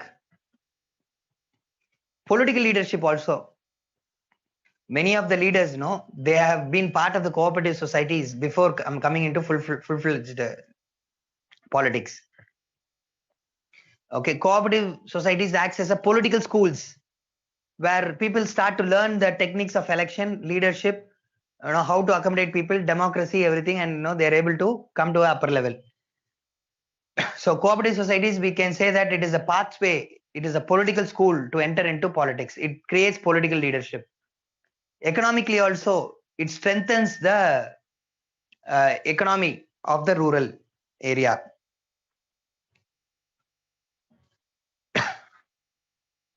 Okay, so what will happen is, because it is having political significance, people, whenever a political party comes to power, they will dismantle the existing cooperative societies, conduct new elections, and put their own people into the cooperative societies. Okay, so what happens? Continuous functioning is affected, except for 3 states, Karnataka, Maharashtra and Gujarat. In other states, cooperative societies have failed because of political intervention. The political use is there, but because of political intervention, cooperative societies failed. So now 97 Amendment Act brings cooperative society as a fundamental right. So change in political party will not lead to destruction of cooperative society. It will continue to function. When cooperative society formation is a fundamental right, once it is formed, it will have longevity. Any political change will not interfere in the continuous existence of the cooperative society. It will increase its efficiency. See, if you see generally agricultural, cooperative societies, predominantly milk cooperatives are there. Sugarcane, 35% of the sugarcane produced in India is through cooperative movement. Okay, individual farmers, manufacture sugarcane. Sugarcane is not directly consumed by people, as you know. Okay, sugarcane is consumed in the form of sugar. Okay, or its wastage products converted into paper, and people use it as a paper. Okay, and it is used as a taste enhancing or sweetening products in many of the products. All process, you need processing. So what happens is the individual farmer will go and give it to the cooperative society will arrange for transport, selling it and ensuring the good. Because when a small farmer is going to a big factory and sell, he can be easily cheated. But when a cooperative society organizes, takes all the sugarcane and go and sells it to a big factory, they can bargain and get the best prices. Okay, you would have learnt about fair and remunerative price in sugarcane, right? Like minimum support price, we have fair and remunerative price, FRP. If you don't know, please take note, because that is economy. I don't want to go there. FRP. Okay, that also is in current affairs. Okay, fair and remunerative price, similar to minimum support price. Okay, fine. So that was possible, when you go for a cooperative society. Okay, then the handicrafts. Okay, textile cooperative societies, cooperative banks are there. Cooperative banks, cooperative stores. Okay, societies where provisions are sold. Cooperative housing units are there. Okay, people build houses in rural areas through this cooperative sector.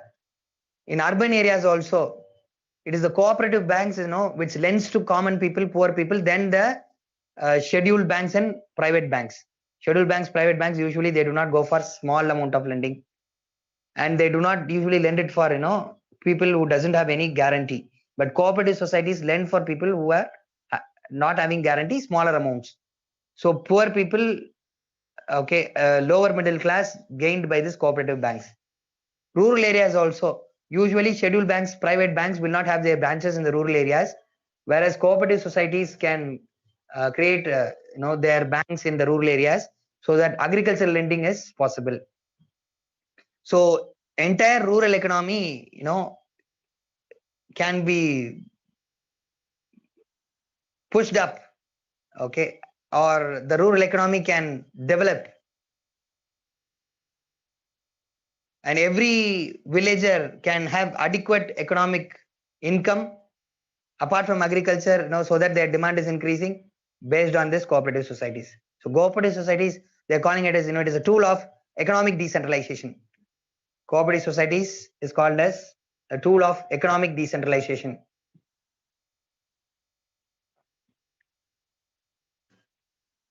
You guys know Panchayat Raj is a tool of political decentralization. This is a tool of economic decentralization. What is the meaning? The economic growth is taking first from the rural area. Okay, it is not top-down approach. See, friends, the economic system that is followed across the world is trickle-down system, or it is called as trickle-down theory. Okay, wherein a cluster of industries will be established. For example, Sri Perumbudur, automobile industry, set of industries is established. Okay, set of industries is established.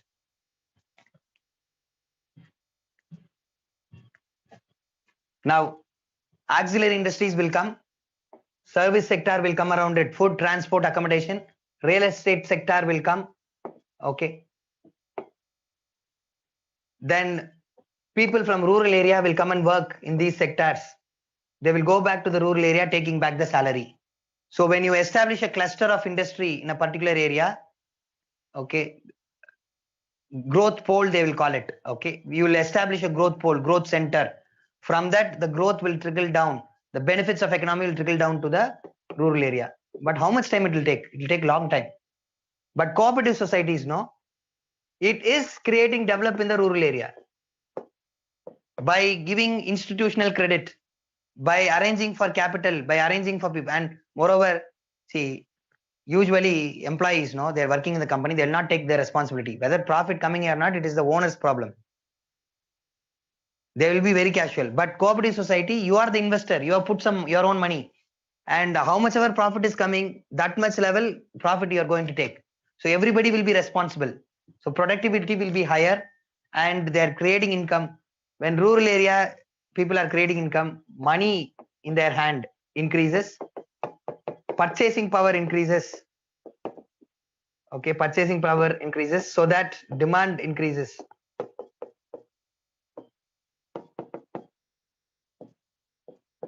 Okay, demand increases. When the demand increases from the cooperative societies, automatically what happens from the rural area, when the demand is increasing, they will start buying consumer durables, vehicles, automobiles. They will ask for latest technologies, computers, gadgets, electronic gadgets. Okay, along with other technological advancements. So what happened? It gives a push for industry in the urban area also. Okay, the benefits is not only trickling down. See the name itself, trickle down. The economic benefits not only trickle down from the growth poles to the rural area, but the rural area is also pulling demand and pushing the urban area to go for further economic production. So it is mutually reinforcing. Okay, if trickle down approach is top down approach, which we are following right now in any economy, is bottom up approach. Cooperative societies, okay, is bottom up approach. You build economy from the foundation to up. So I'm not here to say that this is correct, that is wrong. Both are reinforcing. We need growth pole trickle down theory. This side we need growth from the bottom also. Okay, so both will ensure that Indian economy is an inclusive economy. It not only benefits the corporates, but it also helps every corner of this person. Ruskin Bond would say, okay. Okay, I'm sorry. No, it's not him. No, unto the last, which inspired Gandhiji. Okay, the word unto the last. Okay, the author's name I'm suddenly forgetting. I'll let you know. Okay, yeah. So the benefits of growth will reach the corner of the society, every individual person in the society. Otherwise, the existing inequality, what we are having, will continue. So that much potential cooperative societies is having. When such potential is there, we need to develop that, right? That is why, as I told you already, 43B, okay, 19, this and all was brought. And now Ministry of Cooperation, which will be facilitating cooperative societies. They want all the states, these cooperative societies to function well. For that, funding is required. So central government is ready to give the funding. But before that, they want to establish a administrative structure, administrative mechanism, to allocate money, give money, legal framework to avoid misuse of money, okay, penalty and other things, and principles of distribution, because we cannot distribute money equally to all the states. Those states performing better should be given better. Those states which is requiring more should be given better. Those states which is industrialized, urbanized, need not be given more. Those states which is having more rural area has to be given more money, right? So these are all should be, these are in research stage. You have to finalize what is the policy framework, okay, which states has to give and what principle we have to allocate, this and all should develop. That is why Ministry of Cooperation is established. Okay, fine. You may be saying, sir, current affairs, once again there was articles that Ministry of Cooperation is affecting federalism. How to see this? If they are asking question like this, do you think Ministry of Cooperation is impacting the federalism? Mains question, you can take down. Do you think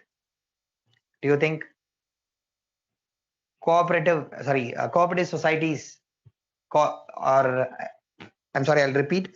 Do you think the Ministry of Cooperation established recently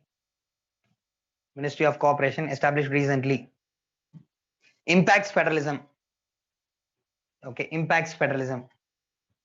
Now the newspapers will say yes, editorials will say yes, because cooperative societies in which list? State list. Cooperative societies is in state list. So now union government is coming here in the name of legal framework, policy framework, administrative framework, pumping in money, financial grants and all, central government distributing money. They may favor their own governments and they may not. And they may ask to control the state governments also. Okay, or give direction to the state government. So like that, they'll say it is against federalism. Okay, and politically also, as I said, most of the regional parties, they're having their base, they're having their voter base with the cooperative societies only.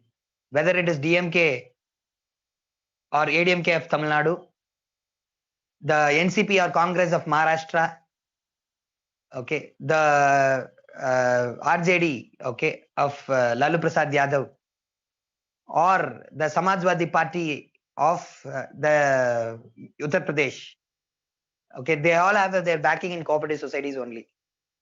Okay, vote banks now. Okay, so now if central government is controlling, political federalism is also affected. I agree with that. No.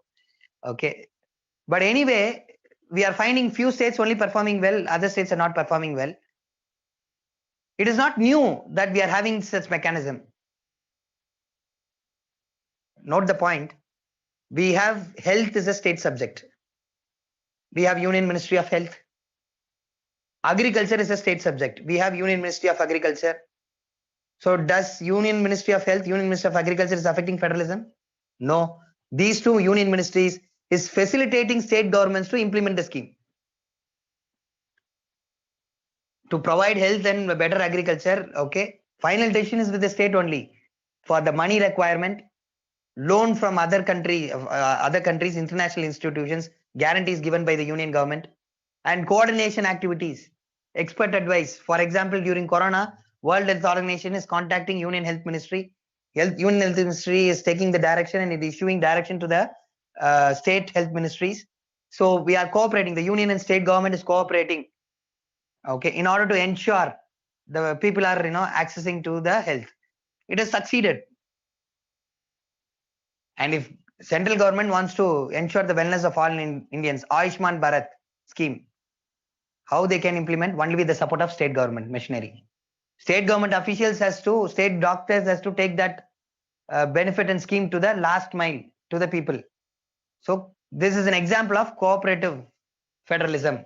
Rather than seeing an attack on federalism, we say. But however, we should agree there is a reason for political interpretation or political intervention. Okay. So as long as the Ministry of Cooperation is working, it should work in a collaborative spirit. Even the state should have representation in the ministry to ensure that it is not used as a political tool. Rather, it is used as a proper tool of political empowerment and economic empowerment of the rural areas. So when they are creating the administrative framework, policy framework, they have to ensure that all possible misuses are stopped. So just like the other question, no, we should not say Ministry of Cooperation is attacking federalism, so it should go. Say what is the good of having that having that ministry? What is the legal precedence you have to talk about?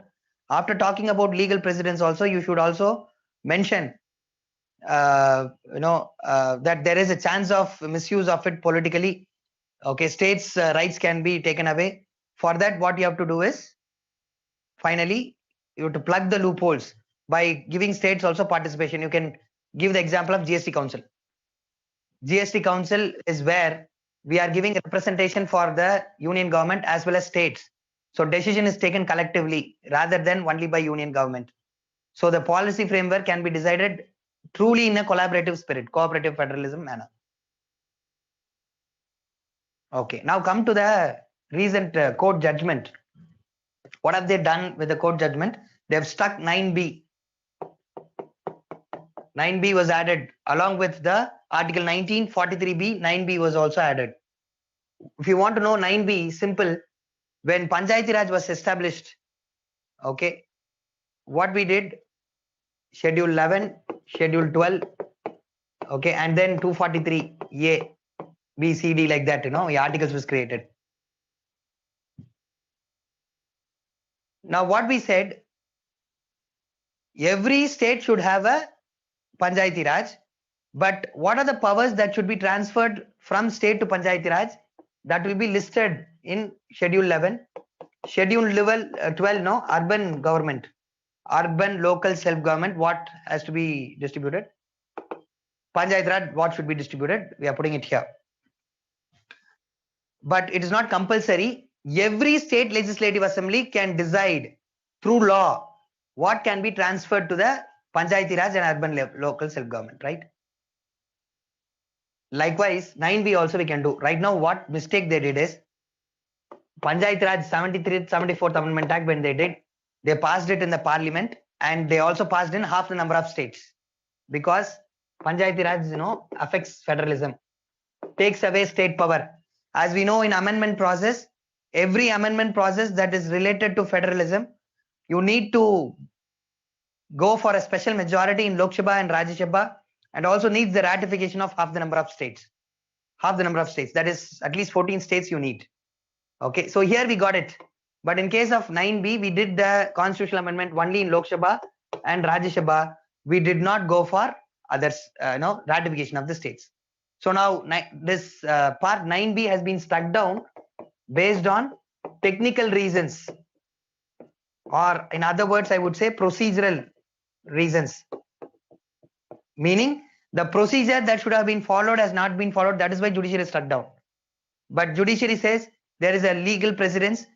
Okay, if you have got the approval of states, of the number of states, then 9B also will be valid. So it's not about the substance of the law, content of the law. Rather, it is, the procedure has not been followed. Procedure has not been followed. So if you ask the question, take down the question. Discuss the constitutionality of 97th Constitutional Amendment Act. Discuss the constitutionality of 97th Amendment Act. Okay. So what you're going to answer? Article 19 is valid. Cooperative society has a fundamental right. It has a utility. 43B is valid. 9B alone is not valid because of technical reason only. That also substantially valid. Okay. Then 243 is 243 Z and 243R ZR and 243 ZS. Okay, maybe I'll write it in a new word. 243 ZR 243 article 243 ZS. Now see, when I'm putting all these article numbers, I told you in the class itself, only if it is in current affairs you need to know the article. Don't pressurize yourself. You cannot remember all the 450 articles of the Constitution. But since it is in current affairs, you need to know. Okay. This talks about multi-state cooperatives. Like Amul. Best example of multi-state cooperative is Amul. Every state you find this Amul product. Okay. But the Amul is based in Gujarat. But it has a connection in all of the states also. So multi-state cooperatives, cooperative societies. Okay, they can be regulated. This is not struck down. This is not struck down. This comes under 9B only. When 9B is struck down, saying that you do not get the ratification here, because multi-state cooperatives have jurisdiction in multiple states. One state is a problem, then you can come. Okay, you can ask for the ratification of half the number of states. And now, very important is here one doctrine they are using, doctrine of severability. Okay, this can be asked in prelims examination. Usually, I told you in class, doctrines they will not ask. In class also, I did not discuss this doctrine. We have to discuss it now because it is in current affairs. Okay, so what is this doctrine of severability? See, 97th Amendment Act, I told you, Article 19 they added, 43B added, one provision 9B added. They say 19 is valid, 43 is valid, 9B is also, 9B is not valid. But even in 9B, 243 ZR and 243 ZS, which talks about multi-cooperative societies, is valid. Like that the court has said. Okay, which means what? Only those part which is unconstitutional is struck down. Other parts will not. Okay, only those parts will be struck down, not other parts.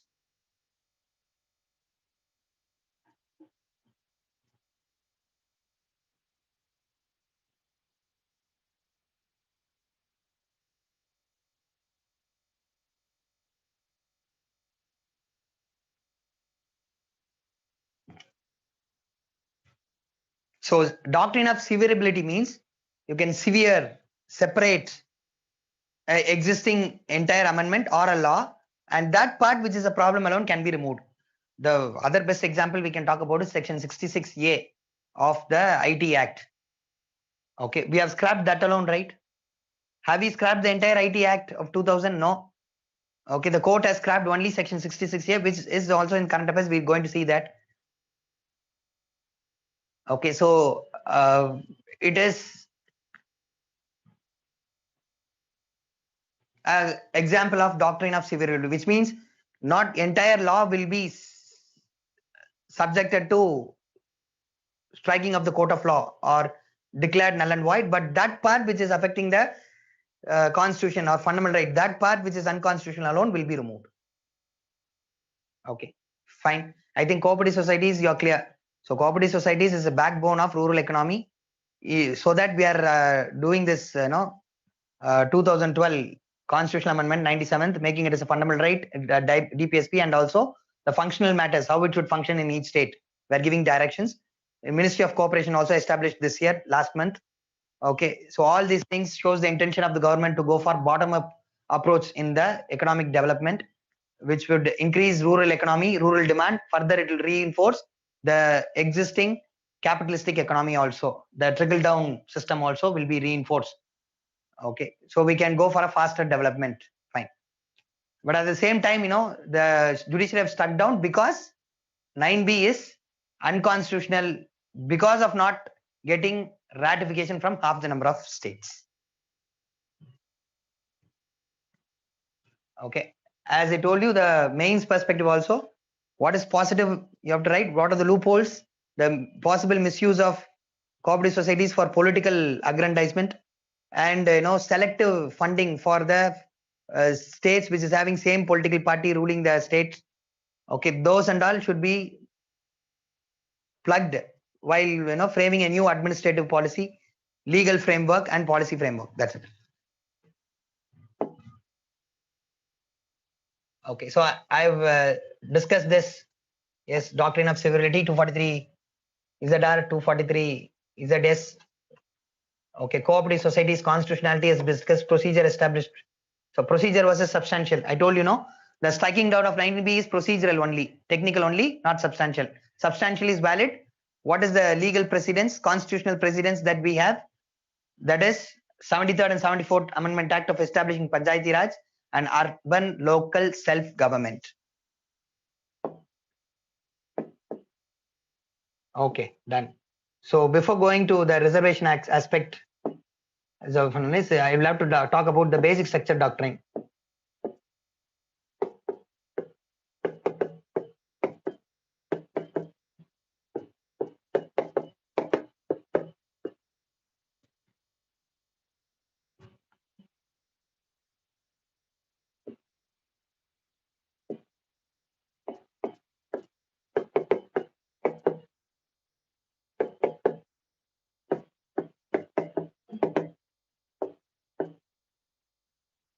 Basic structure doctrine.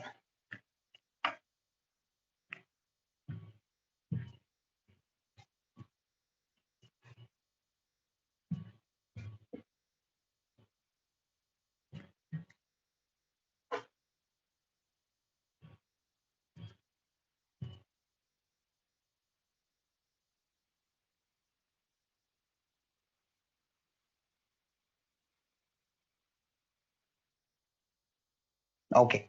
Now, why we are talking about basic structure doctrine is because even this one, the 9B of cooperative societies has been struck down by the court of law, telling that it is affecting the basic structure doctrine, that is federalism. How federalism is affected? Federalism demands that Article 368 should be followed. Whenever federal provision is coming, you should get the half number of states. So when federalism is affected, Article 368 is affected, is affecting the basic structure doctrine. Okay, so that is in current affairs because of the striking down of 9B. So what question you expect? It is a regular question that is expected in prelims examination as well as main. Even if it is there is not in current affairs, basic structure doctrine is one question which is regularly discussed. Okay, so since it is the most expected question in the mains examination, I'm trying to explain to you now. Two ways the question is asked. how basic structure, you can make note, how basic structure has reduced the power of parliament to amend the constitution. How basic structure doctrine have limited, okay, how basic structure doctrine have limited the power of the parliament to amend the constitution.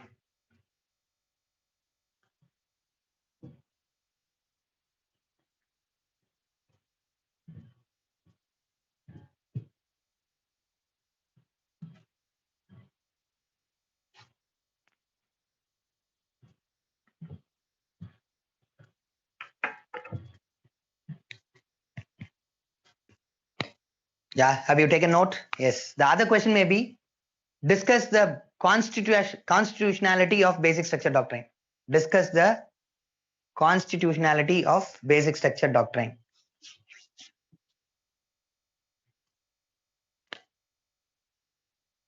Okay, or they may ask, just rephrase it. Discuss the constitutional basis of basic structure doctrine. Discuss the basis of.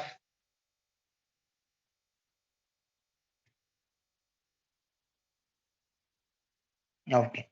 Now, one more question. Do you think basic structure doctrine, has impacted? Do you think basic structure doctrine has impacted the salient features, of relation between the principal organs of the state? Relation between the principal organs of the state. Okay. So for all these questions, I'm going to discuss now. From that, you can get the solution. Okay.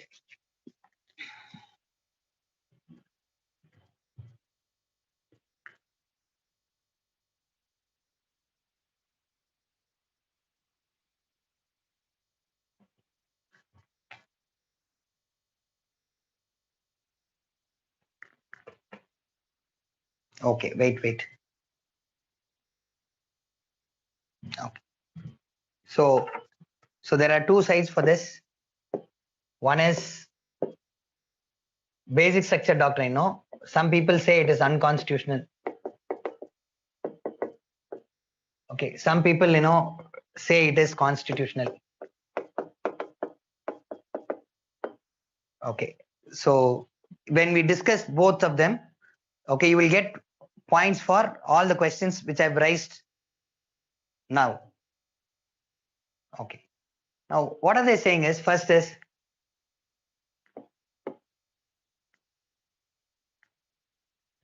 Article 368 says the power to amend the constitution is a constituent power of parliament. Okay, Article 368 says that, okay, it is constituent power of the parliament. Okay, what is the meaning of constituent? Which means among the three organs, judiciary, executive and legislature, it is the parliament which has the right, prerogative to amend the constitution. See, I'm using the word prerogative. What is the legal explanation for this term? Prerogative means exclusive right, which is not shared by any other organ. Only parliament should do it.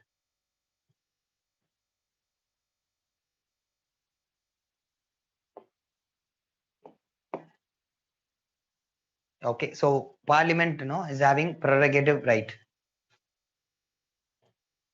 So what they're saying is, the judiciary innovating or judiciary bringing in this basic structure doctrine is unconstitutional.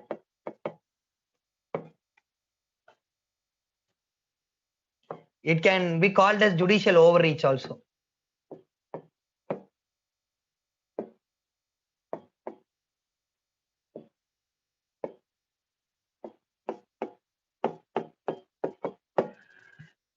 It's a judicial overreach.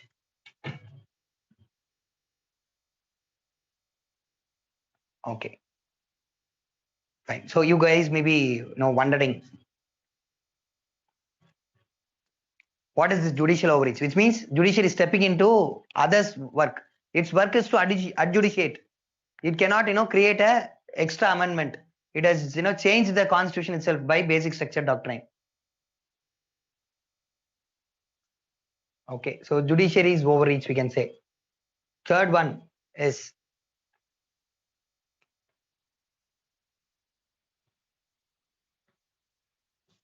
there is no word in the constitution mentioning BSD or no article.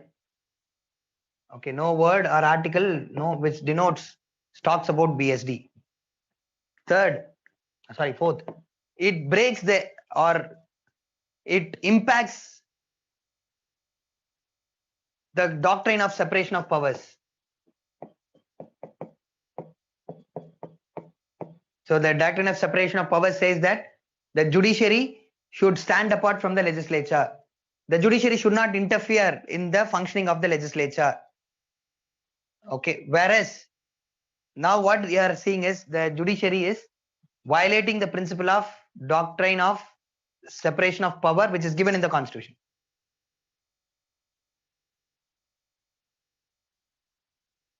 Okay, then it also breaks the principle envisaged in the constitution.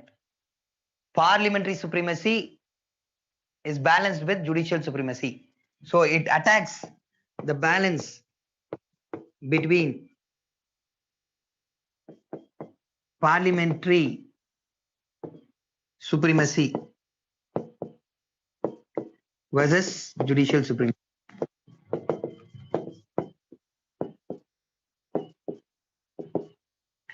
Parliamentary supremacy versus judicial supremacy.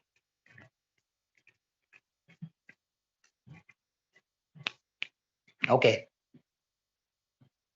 So what it results in? It results in the dictatorship of unelected or tyranny of unelected, as former Union Finance Minister Mr. Arun Jaitley would put.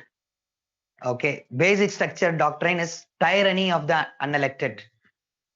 They are not directly elected members. Okay, so when it is that, you can also mention, okay, sixth point, it is undemocratic. So want of space, I am writing it here. Undemocratic. When it is tyranny of elected, you can call basic structure doctrine as tyranny of unelected. And what is the use of, electing the MPs? Okay, they should only approve of the people, right? Okay, but it is not happening. Okay, fine. Now coming here with respect to constitutional, why it is constitutional. Let us counter one by one, the arguments made by those people who are saying basic structure doctrine is unconstitutional. The first point, 368 itself, it may say Parliament is having the constituent power. Parliament only can create law, but it is not an unlimited power. Okay. Article 368 itself limits the power. What is the purpose of 368? What is the purpose? It says, these constitutional provisions has to be amended by a special majority plus ratification of states, and few other substantial provisions you need special majority. Some needs only simple majority. So this categorization is given in the Article 368. Okay, in which constitutional provisions the Parliament can easily change the constitution, in which changing the provisions will be rigid. And it also gives a calculation. We have seen already in the class, the calculation, Okay, the special majority that's required to change the constitution, okay, it fluctuates between 272 and 362 as of now. Okay, that is the numbers. And that fluctuation or that conditions is set in order to ensure the power of the Parliament is limited. Okay, so Article 368 already gives limitation of power. Then you are saying it is judicial overreach, but you must remember Article 13, or I should say, okay, Article 142 as well as 141. Read it along with 141. It says that the court can issue any order in order to do complete justice. Okay. The court can issue any order in order to do complete justice. When it is done, we don't question it. As long as it's so, basic structure doctrine saves the constitution, which is justice for people. Okay, fine. Next is they're saying no word basic structure doctrine, no article is mentioning. Article 13 mentions that, okay, whenever fundamental right is violated, judiciary can strike down the law. And moreover, judiciary is the guarantor of fundamental rights. And most of the basic structure doctrine is part of fundamental right. You know, right? Basic structure doctrine. Okay. Democracy, sovereignty, secularism, republic, justice, liberty, equality, dignity, unity and integrity of the country, independence of judiciary, federalism, parliament. These are all basic structure. Most of the basic structure doctrine is nothing but provisions which is inside the fundamental rights. Since Supreme Court is the guarantor of fundamental rights, we can agree with it. Okay. Fine. Okay. Now, why basic structure doctrine was taken? Legislature, through its power to amend the constitution, was clipping the powers of the judiciary. Slow by slow, through constitutional amendments, the parliament was reducing the power of judiciary. Parliament started to dictate that this provisions you can review, these are the provisions you cannot review at all, you don't have power. Okay. So in fact, who breached the separation of power first? Parliament. That demanded, okay, the basic structure doctrine to be created. So basic structure doctrine restores the separation of powers and the balance. Okay, and the balance.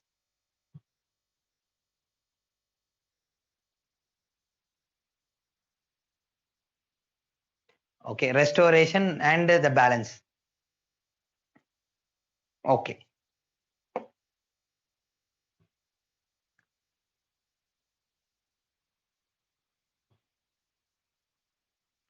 Okay, fine. Now, basic structure doctrine only. Okay, so after basic structure doctrine, we do not find now in every case judiciary is striking down the parliament's provisions. For example, reservation you take Article 77, 81, 102, now 105. Didn't we have amendments successful post 1973? Okay, so we cannot say that judiciary is supreme. Okay, judiciary is not why saying every law is wrong. Okay, it is assessing based on reason only. Only when it is affecting basic structure doctrine, it says a law is not correct. Okay, then finally one important point, there is a principle of constitutionalism and acceptability. I'll write it here.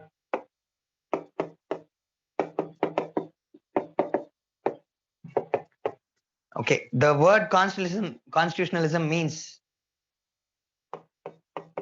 limitation of power. Why do we have constitution in any country? Okay, that is to limit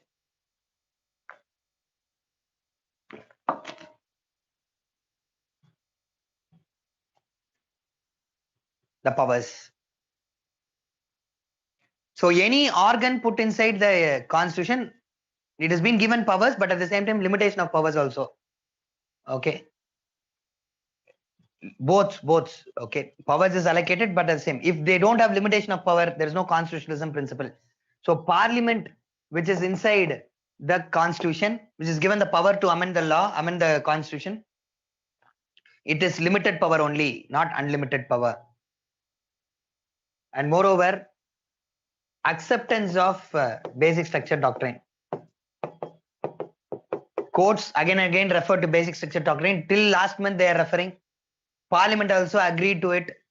Journalists, media, intellectuals, the stakeholders in Indian polity has accepted basic structure doctrine. So it is having the basis of the constitution.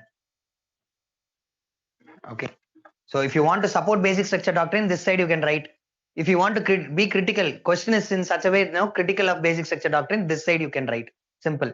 Anyway, they are changing. One time, they're asking from the perspective of parliamentarians, basic structure doctrine. Sometimes they ask in the perspective of judiciary, perspective of people.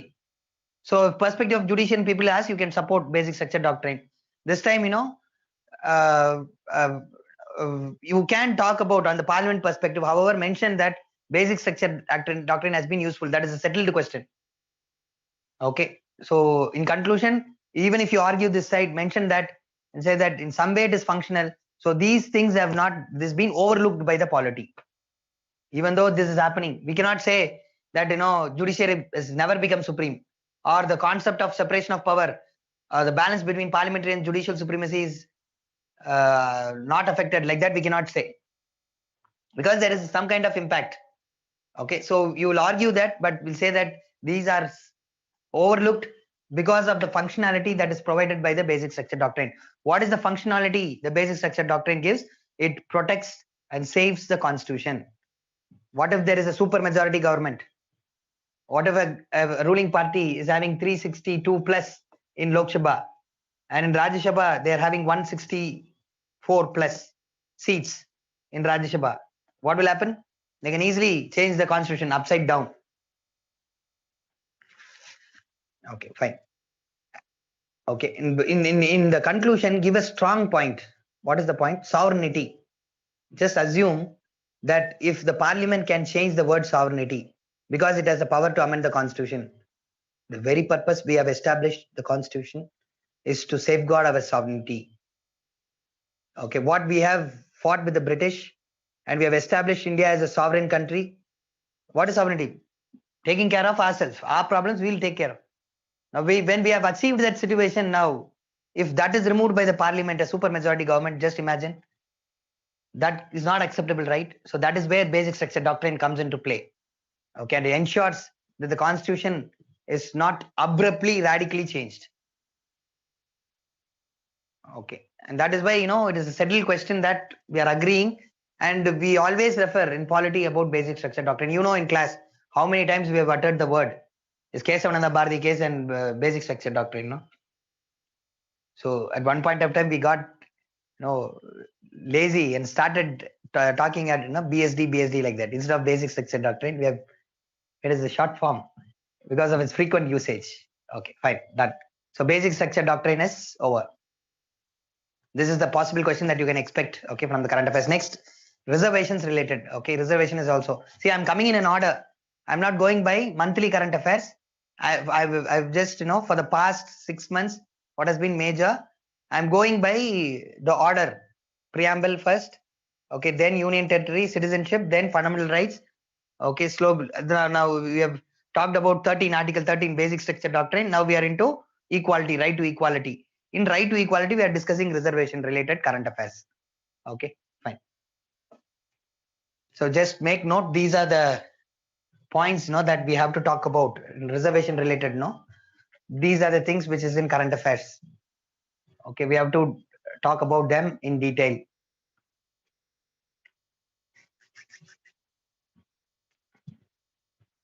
Just copy down, then I'll discuss.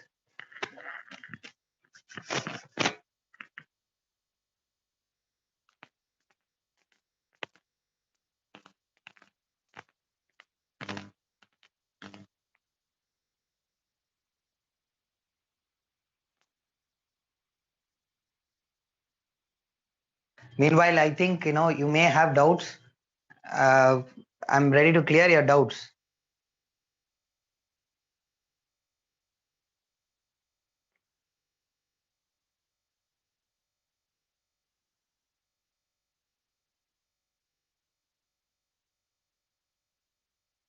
Okay.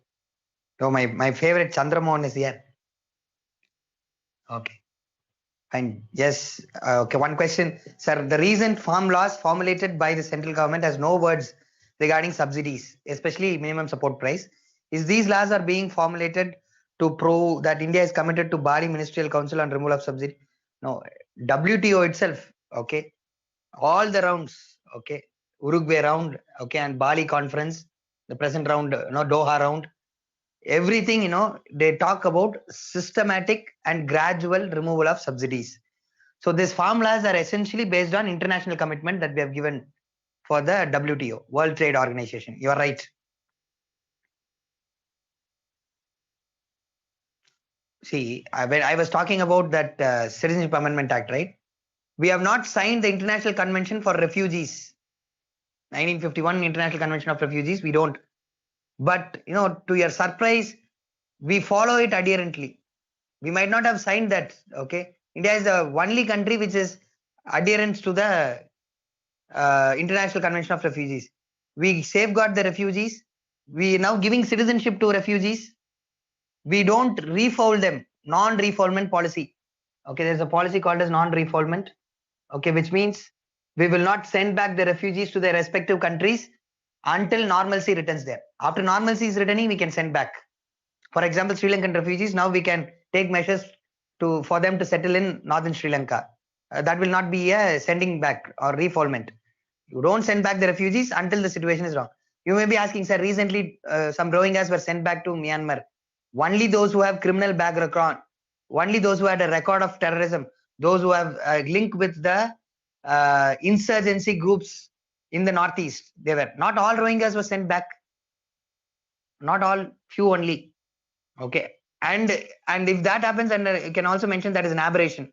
From 1950 to now, okay, it is one event. Okay, so that one event cannot describe India.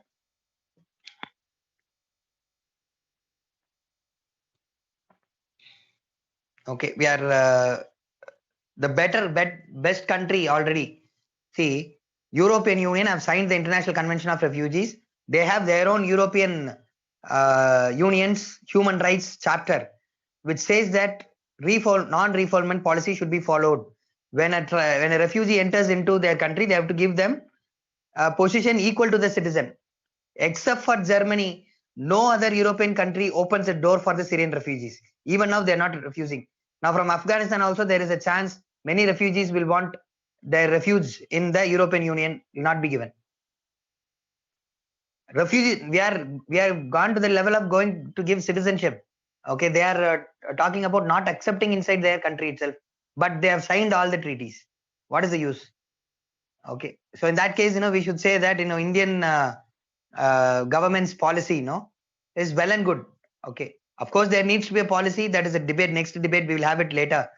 But primarily, we are adhering to the principle. Okay, what we require is a formal recognition of it. We are not doing it because of one reason. It will encourage more refugees to come to India. Already, India is the most populated country. We are proposing population control laws and all. When China itself has started liberating its population policy, we are going to tighten it up. In the coming sessions now, they are even proposing a private member bill on population control for the entire India. At least those states which is not performing well. Okay, that will be once again population delimitation, second part. Okay, the other part, okay, part 2 polity will be discussing. As of now, even though India is not signatory, we should be appreciative of ourselves. If we are providing Sri Lankan Tamils, then more atrocity may happen in Sri Lanka because it may be strong reason for pull out Tamil people from Sri Lanka. See, simultaneous parallel policy, they'll call it as. While we attempt, okay, to provide facilities in northern Sri Lanka, like we build homes, we are building roads, we are building ports in northern Sri Lanka, because we want to normalize there, so that automatically refugees are going back. Okay, so in between, maybe as a refugee has settled here with the government permission, married an Indian, that person wants to stay back in India. Why can't we give citizenship to that person? That is why I said the situation is completely different. Afghanistan, Pakistan, and Sri Lanka. Okay, so in that Sri Lanka, if instead of having a complete liberal policy, you may at least say in certain conditions they will be eligible for citizenship. Why can't we say?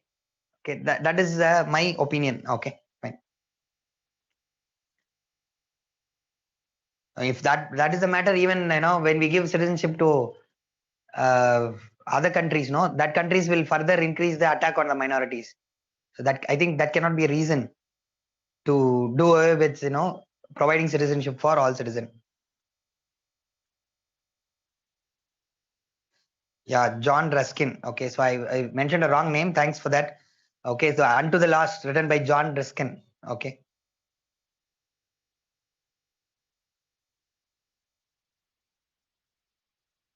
Okay. See, 2014 is chosen as the year because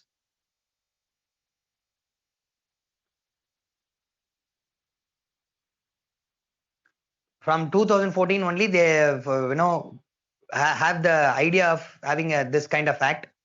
So it should not encourage people to come into India just because this act is going to be created. So that 2014 is the cutoff date. Okay, fine.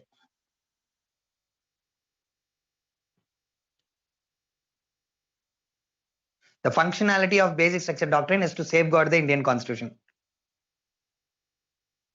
Okay, doctrines to be looked into that will be discussed in the current affairs. As of now, okay, basic structure doctrine, doctrine of severability, that is only in the current affairs.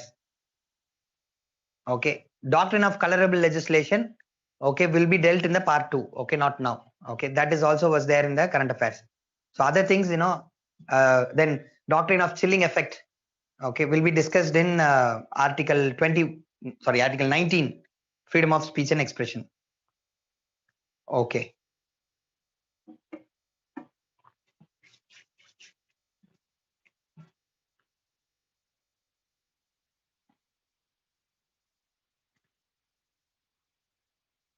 Okay, so we will just deal with the first point alone. Reservation, why it is not a fundamental right. Prelims examination, they may ask, okay, what are the following are fundamental rights? They may give right to equality, right to liberty, right against exploitation, and reservation in government employment. Since you are reading reservation under Article 16, equal access to public employment, you may say it is also a fundamental right. Remember, reservation is exemption to fundamental right. It is not a fundamental right, it is an exemption, which means if government of the center wants, they can give. State they wants give. Even this 27th Constitutional Amendment Bill is actually 105 Constitutional Amendment Act. Okay, just 3 days before they've made this amendment. Okay, the last day of or the only day in which the present Parliament session functioned. Okay, they passed this law. Okay, this amendment. Okay, here actually they're saying states can decide which groups they can give reservation. This itself means what? Reservation is not a fundamental right. If it is a fundamental right, it should be available for all citizens. We have seen the difference between fundamental right and legal right. Okay, fundamental right is available for all citizens. You cannot classify a group of people and say they are only eligible for this. But legal rights you can classify. Legal rights you can have this classification. Okay, in case of reservation, normally some will come and say, sir, there is some kind of classification is given in Article 14 and 15. That is reasonable classification. That's not in current affairs.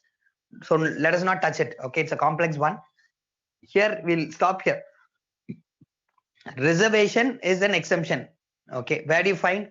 So it is not in 15, 16. Reservation is given in 15, 1, 2, 3, 4. Sorry, 2, 3, 4. Like that, 16. 1, 2, 3, 4, 5. Like that.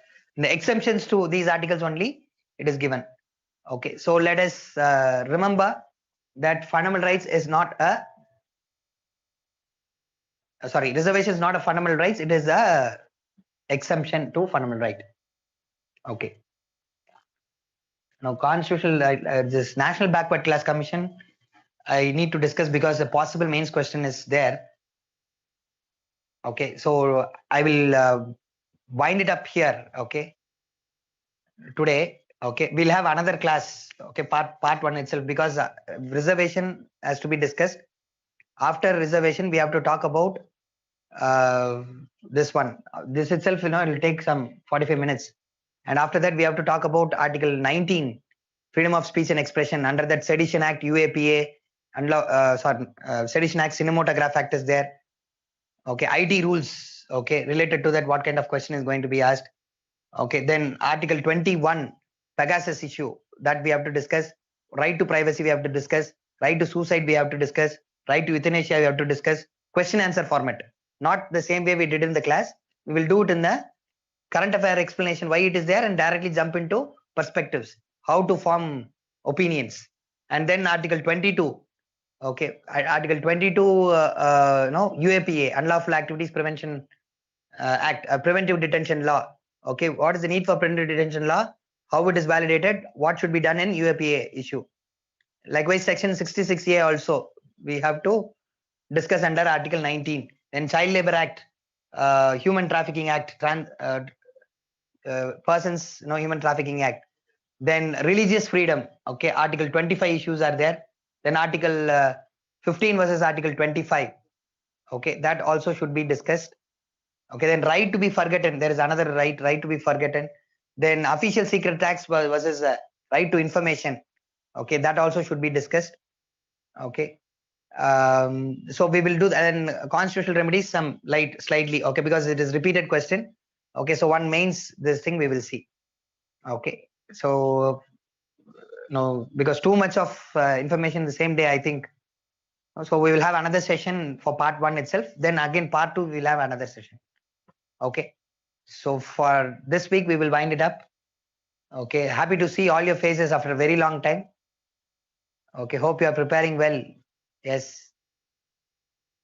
So Arprit is there. No, happy to see. I think 3 years. No, after 3 years I'm seeing you. Okay, Shiva is there. Okay, and Regan. Okay, and other people. Okay, Shanmugam. Yes, fine. Yes, Usha is there. Fine. 0551. Okay, I will always mistaken you for some other person. Yes. Good. Okay. So happy to meet you all. So until we meet next session, happy reading. See you all. Thank you. Thank you.